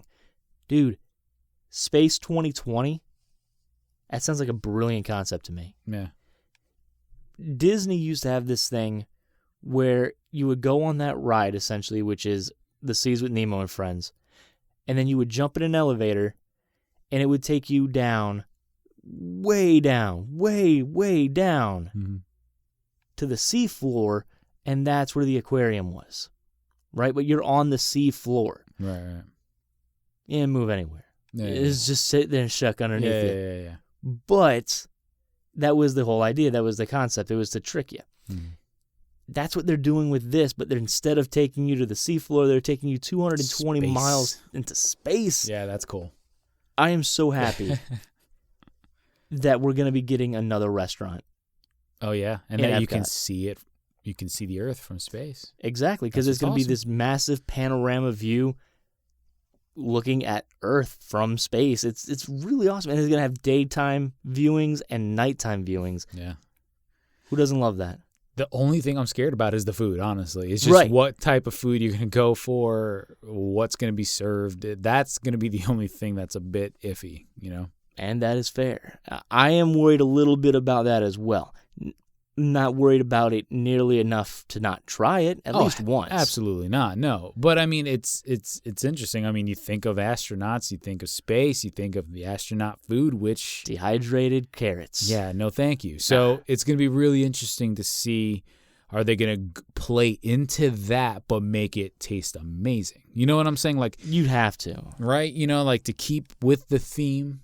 Are these dehydration packets going to be out there and it's it looks disgusting, but stay with the theme, but yet it tastes amazing? It's just going to be interesting to see how much in character with the food they're going to be. And then the drinks, too. There better be some really cool looking themed drinks there, too. Oh, I would assume that there would be. Epcot's known for that. Epcot does a really good job with their drinks. So I think this is a brilliant idea for a restaurant in Epcot, especially in Future World. Yeah. Because you're right. World Showcase is essentially a cafeteria. Yeah. You walk through, yeah. I can eat here, I can eat here, I can eat here. Yeah. And that's fantastic. Mm-hmm. I love it. But that it shouldn't be the cool. reason why you want to go to a park. Right, but know? still, but what I'm saying is it's cool that now Future World has something to bring your hunger to. You know Right. what I'm saying? Where right now all they have is the electric umbrella, and the electric umbrella kind of sucks. Yeah. It's not the best. I'm just actually happy now that I can go to Epcot. Ooh, they do have the Reef. Have you ever been to the Reef? Yes, I've been to the Reef. I love that place. Oh, wait a minute. That's the restaurant. Yeah. No. But I've seen it, seen pictures of it, and being like, Raylan, we got to go there. Dude, if you Cool. like seafood, it is the best seafood I've had on property. All right. Keep that in mind. Yeah. But that makes me happy. We're just getting another restaurant. Yeah. More restaurants, the merrier. You know? And it's right in the shadow. Well, it's casting a shadow, I should say, Mm-hmm.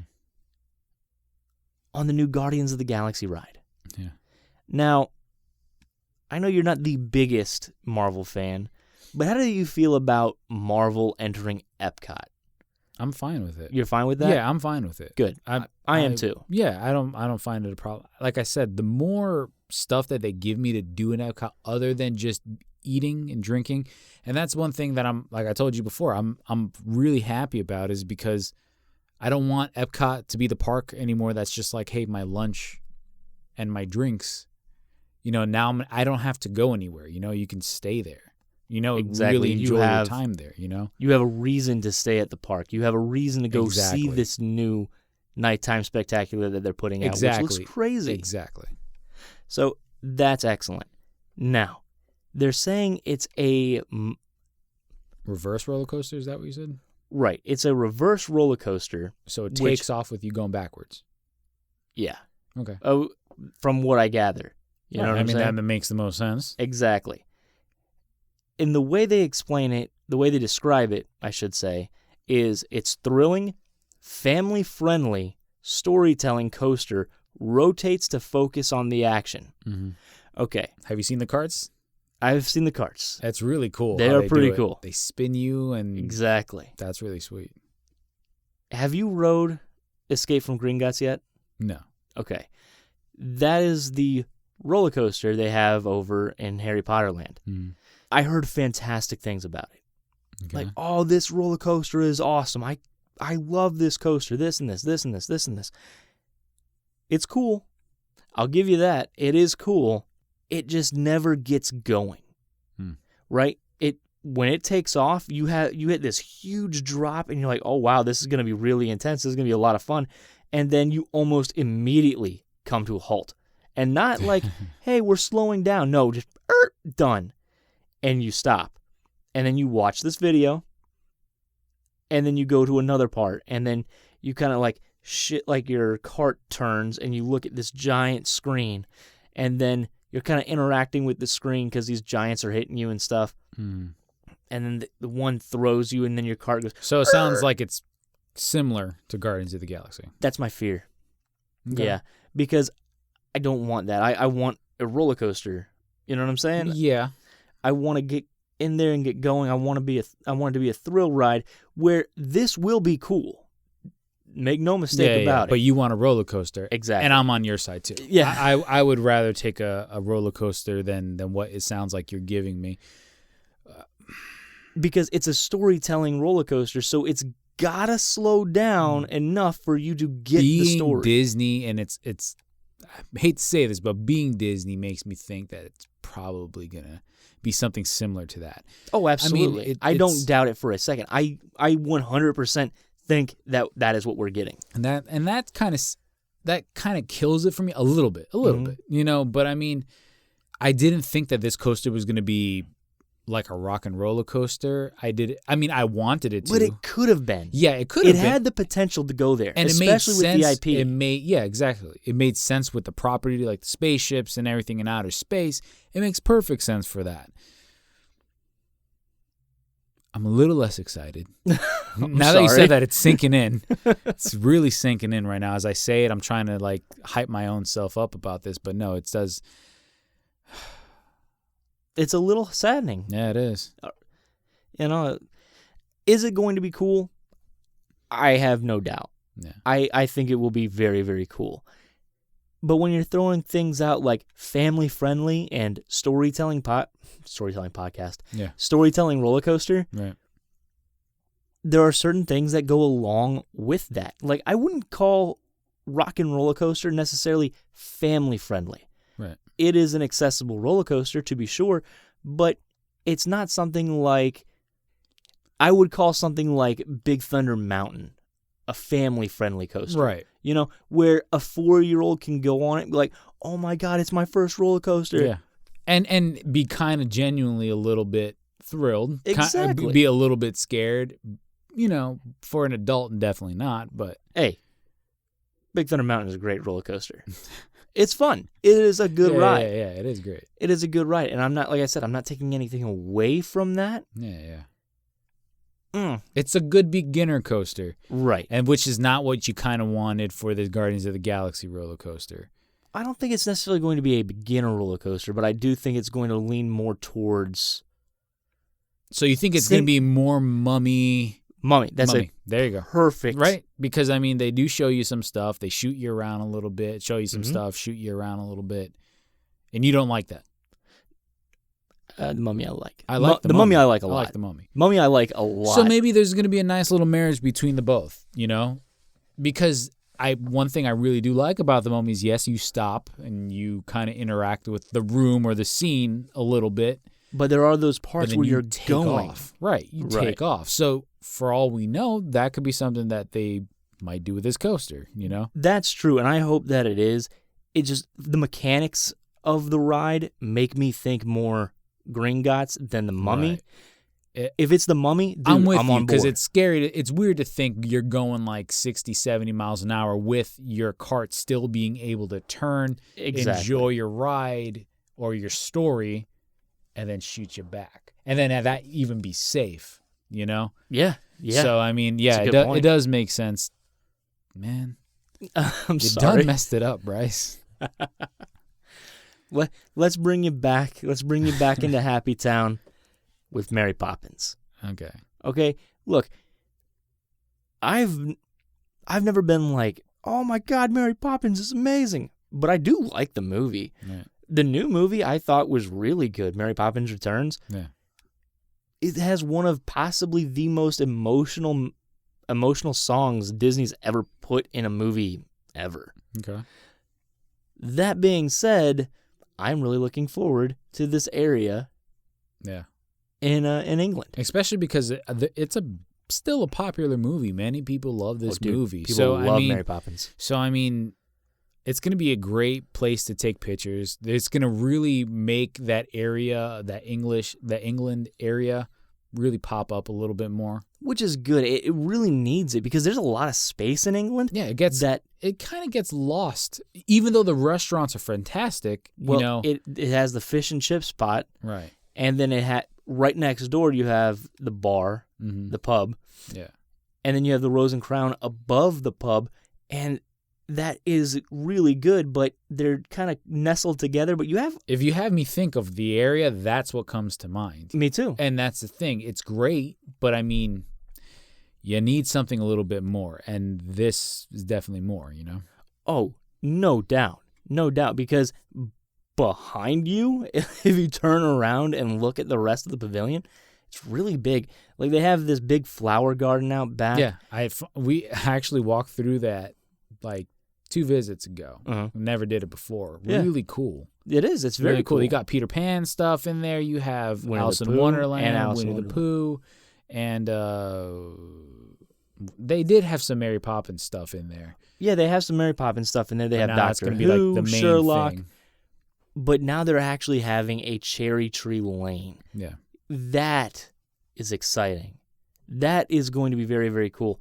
Because I've always felt like Cherry Tree Lane with all of those cherry blossom trees. Right. It is such a striking image in the movies that I'm really looking forward to seeing that in person. You know what I'm saying? Right. Not only that, but there's going to be an attraction there. I gotta think it's going to be a slow ride, kind of like what they got going on over in Mexico. Oh, yeah. Has to be. Yeah. But again, what we're talking about, it's IP in the park. Yeah. It's something. they're bringing a character in, and it makes sense. Yeah. Good. The only thing that would have made me more happier is The Great Mouse Detective. But, whatever. Chris. Can you imagine? Can you imagine a Great Mouse Detective Dude, section of the pavilion? I mean, you can still technically do it because they're small.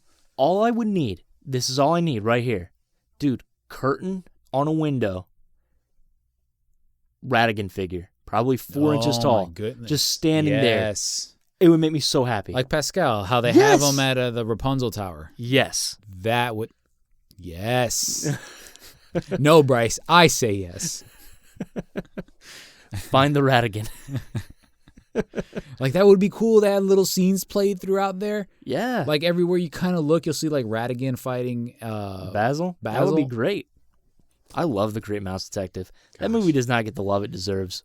See, this is where it's like every once in a while, I'm like, I don't cut it out as Imagineer. But right here, it's like that is actually not that bad of an idea.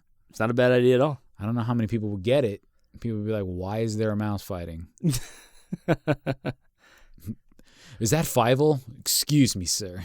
You are in the wrong park. Show some brand loyalty. Another thing that's coming that we touched on, obviously, right there in the beginning, is a Beauty and the Beast sing-along. Mm-hmm. And I'm sure that's just right up your alley, buddy. Dude, it would be. Okay. It would be. I'm a big song and dance man. I know love that. musicals. If the Frozen Forever After sing-along Mm-hmm. is anything to go by, I might need a large amount of liquor to get through that attraction. Well, luckily for you. Dude, the Frozen Forever... no, I'm sorry. I keep saying Frozen Forever After. It's, for the first time in forever, a Frozen sing-along. Okay. It is atrocious. I didn't even know that there was one. Oh, man. It's over in Hollywood Studios. Okay. It's where the American All right, Idol... so it's in a different park, dude. So what?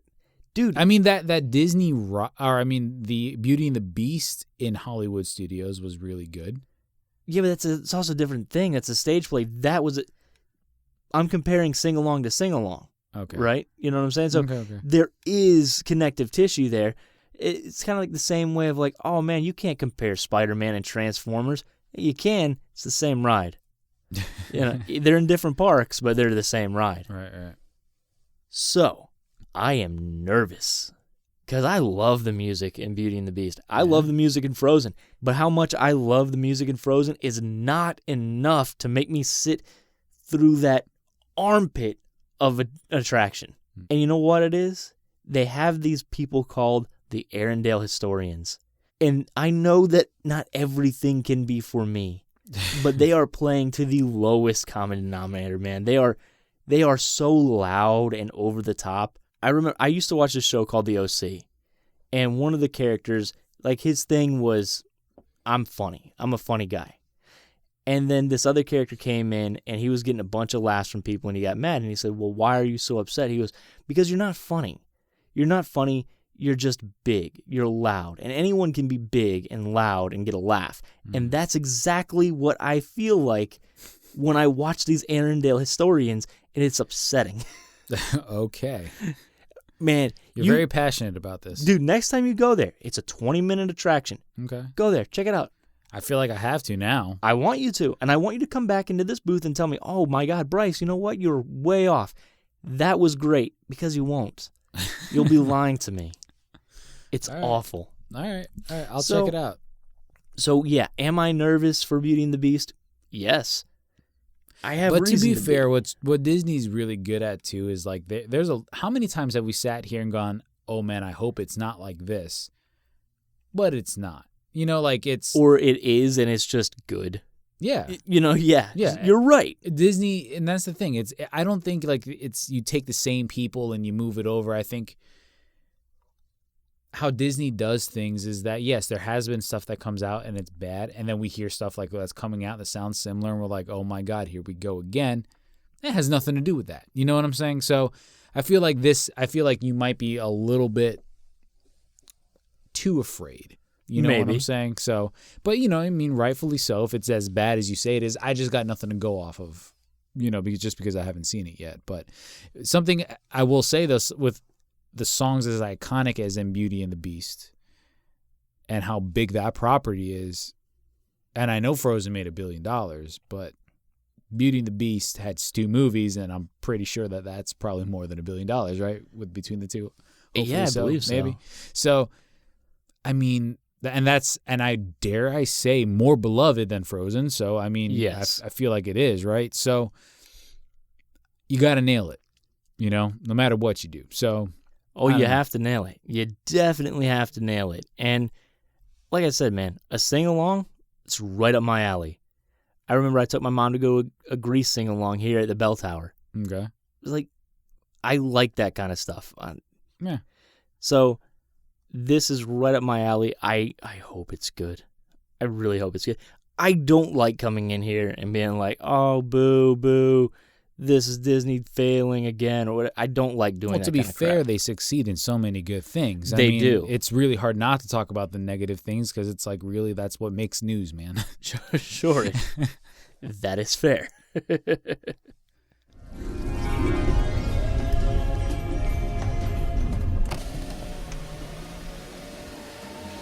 Are you checking in tonight?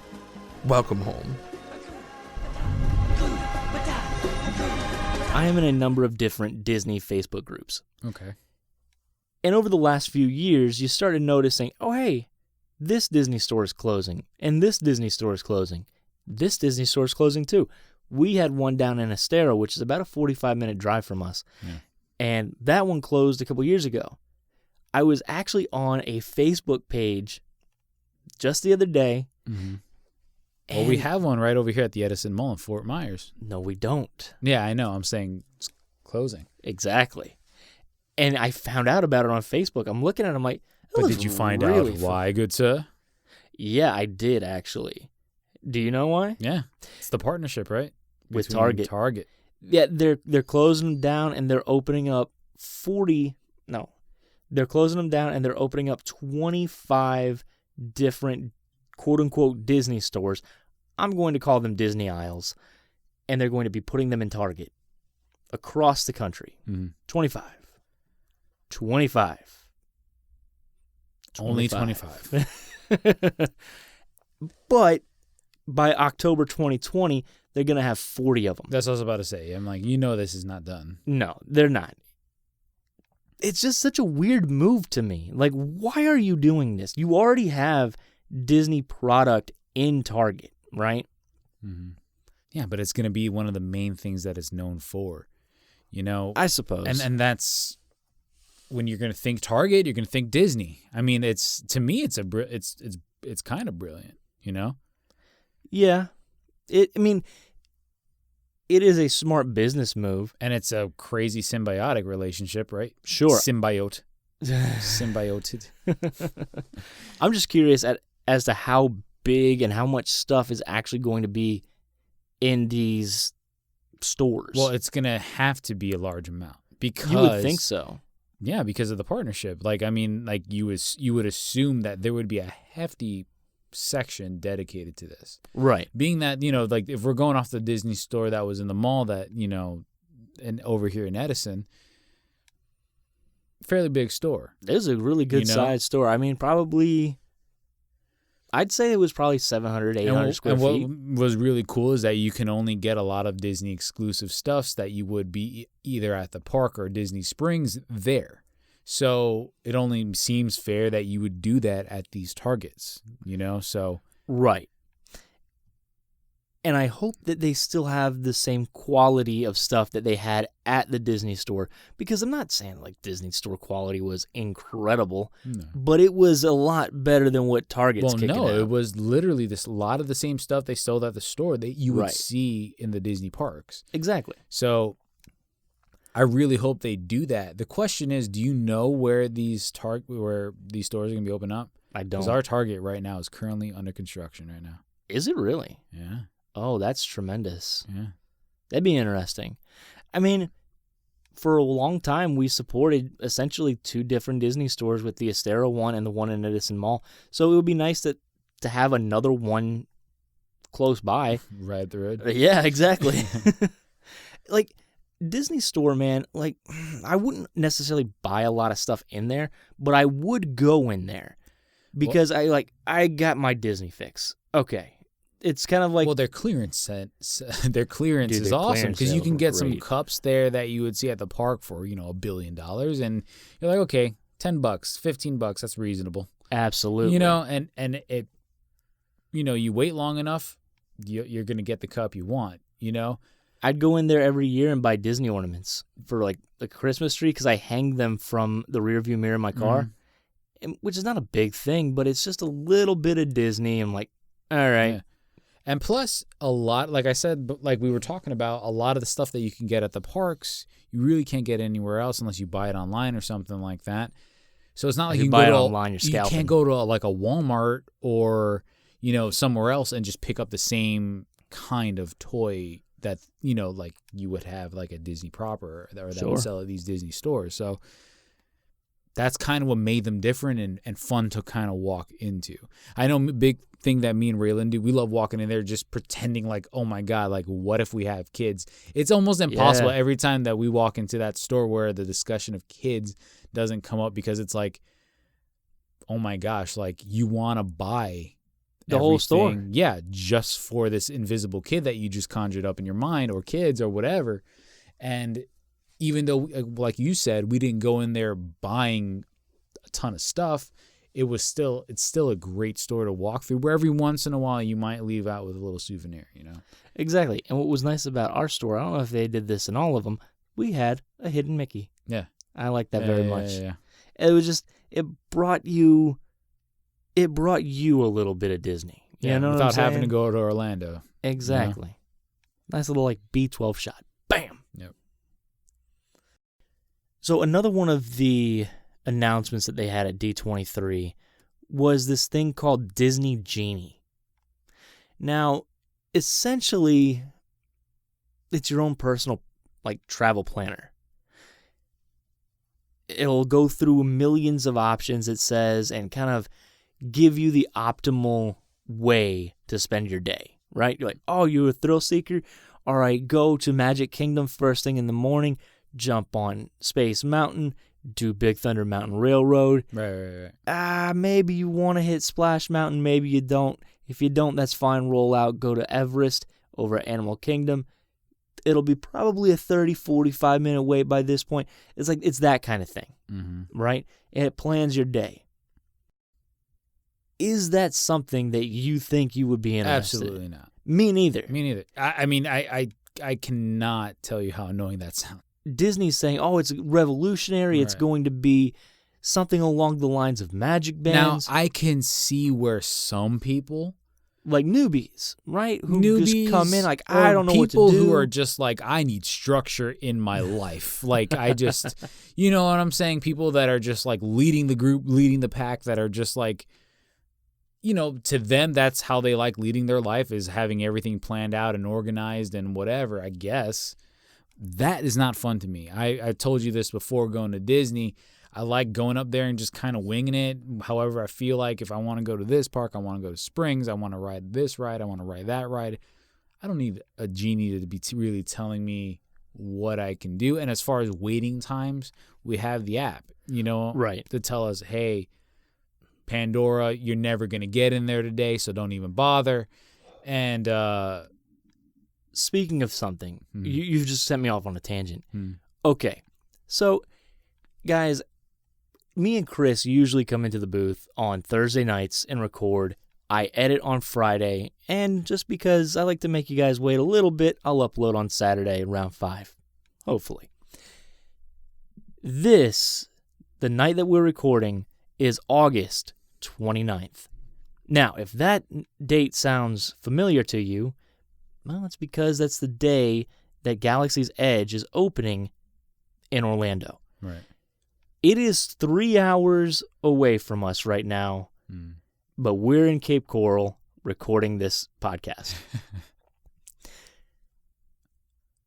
Have you looked at the wait times at all today? Like 200. I saw like one for like 250 for Smuggler's Run, right? Yep. Well, Smuggler's Run is the only one that's open right now, and the highest I saw was 300 minutes. I'm gonna throw up. I know. It's a lot. And what's amazing is that they're doing this whole virtual line thing, which is phenomenal, man. Like, they're doing that over at Universal.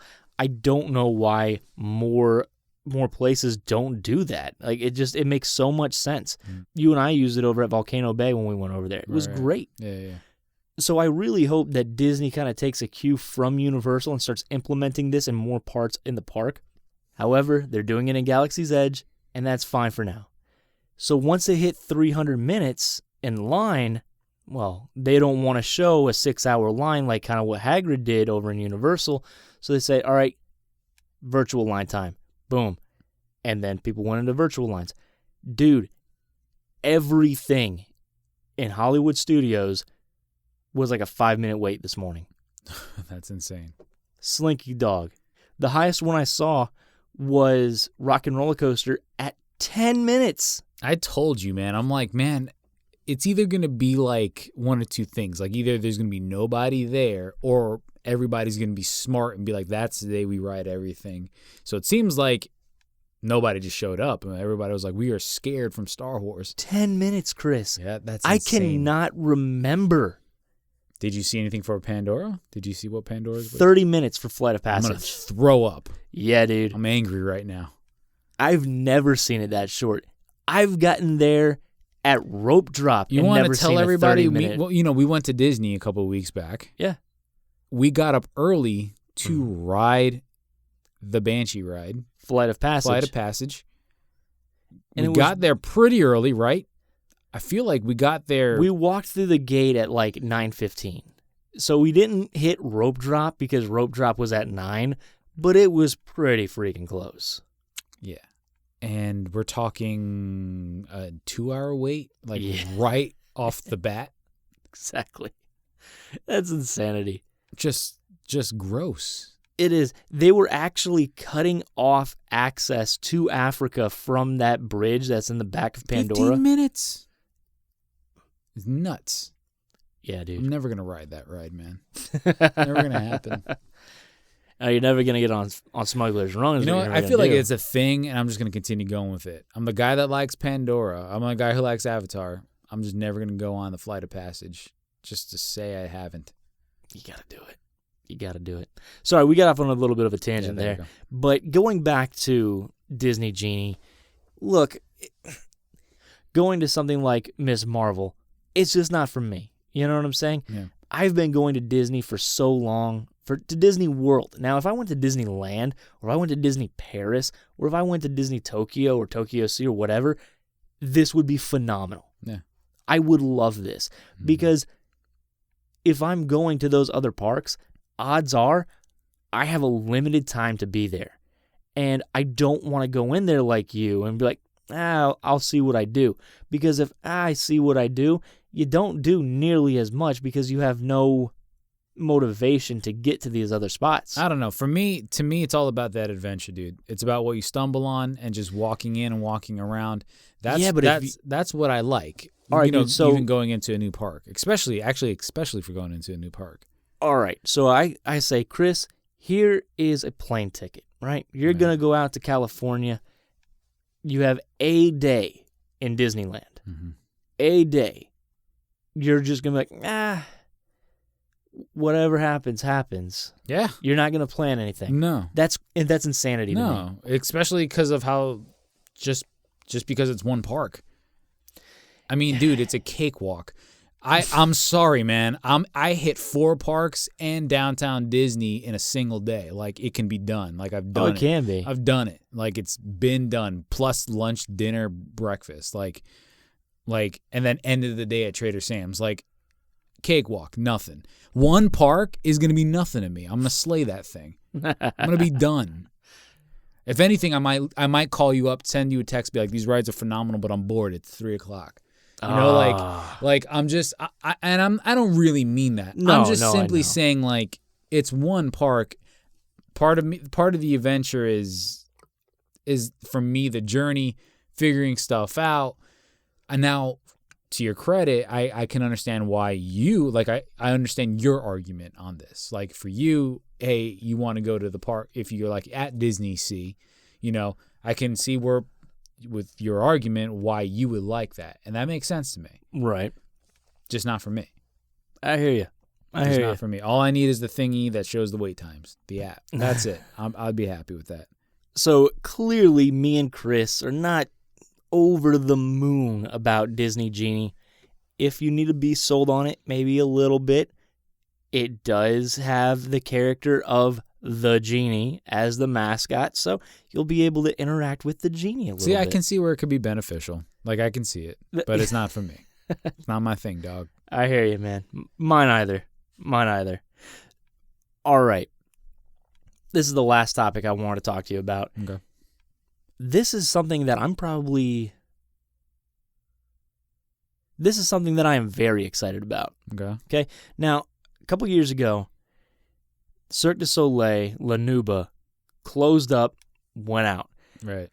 And I had seen it twice. Okay.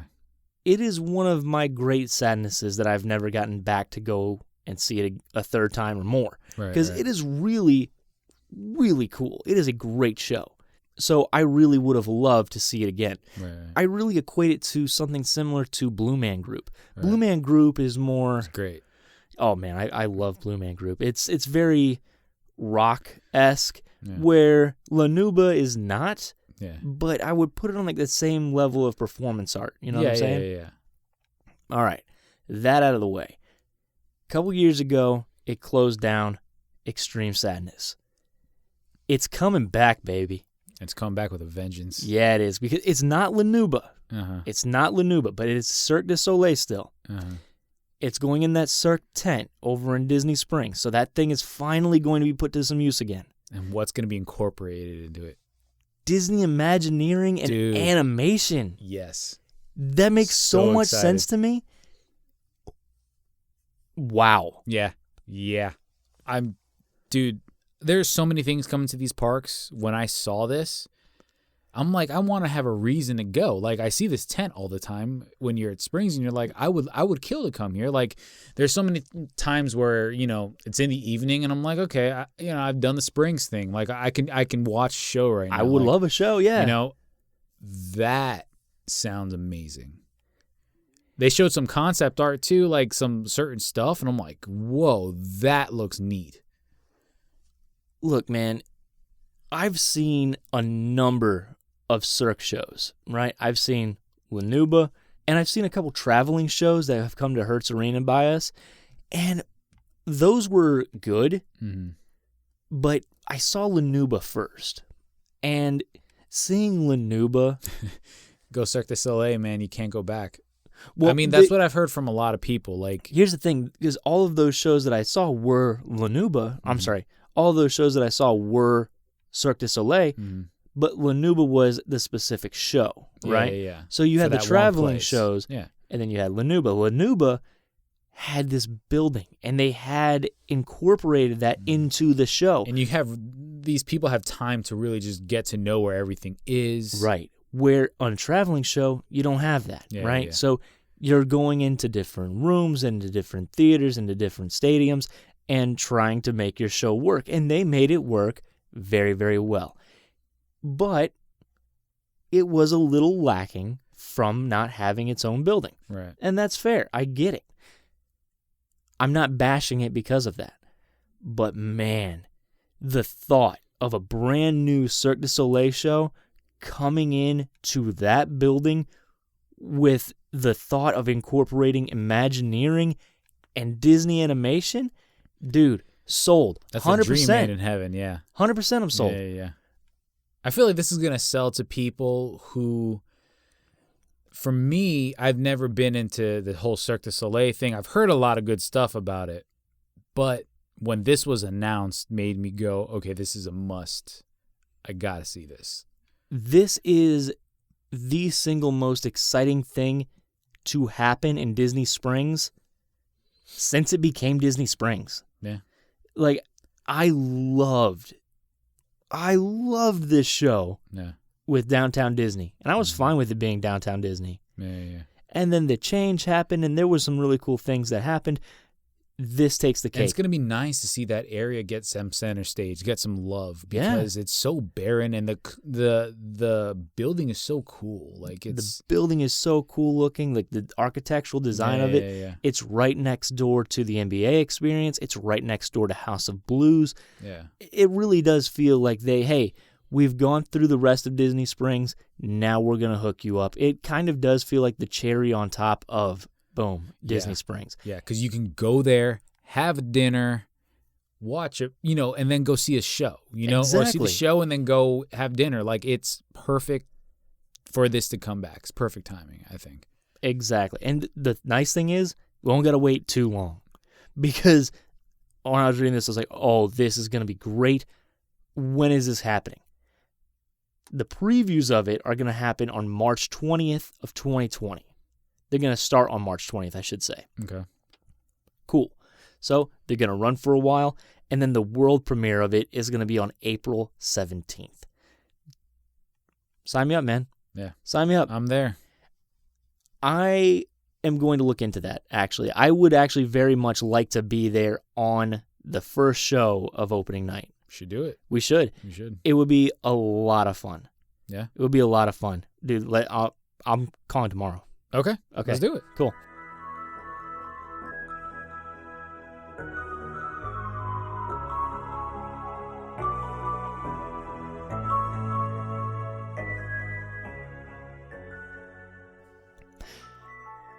And that's the end. For this week, anyway. Guys, thank you so much for listening. This, my friends, this was a long show. A very long show. If you thought it was long for you to listen to, think about how much time me and Chris spent recording it. Because it took us about 2.5 hours to record this. In this small, airless booth. Exactly. Shockingly, though, I'm not sweating. No, yeah, I'm not sweating either. It's weird. It is weird because usually, this is weird. Yeah. Like, no, it really is weird. We're usually drenched by the time we're ready to leave. so, guys, thank you for listening. We really do appreciate it. If you want to know where you can find us on iTunes, YouTube, Twitter, Tumblr, SoundCloud. You can also find us on Stitcher. And Chris, did you know that they can find us on Spotify? Spotify. We are on Spotify, baby. I'm happy. Oh, me too. I don't know why. I mean, I don't know why. Exactly. I don't have no clue why I'm happy about it, but it's nice to be able to say a lot of them. Exactly. And Spotify was the last one. But not only that, but Spotify just feels like it's got gravitas to it, you know? Like, yeah. Spotify. So, if you liked what you heard, please consider giving us a like, giving us a rating. If you leave us a comment, we'll go ahead and read that out on air.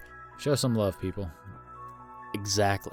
And if you have done all those things, then thank you. Maybe consider sharing us with a friend. We'd appreciate that very much.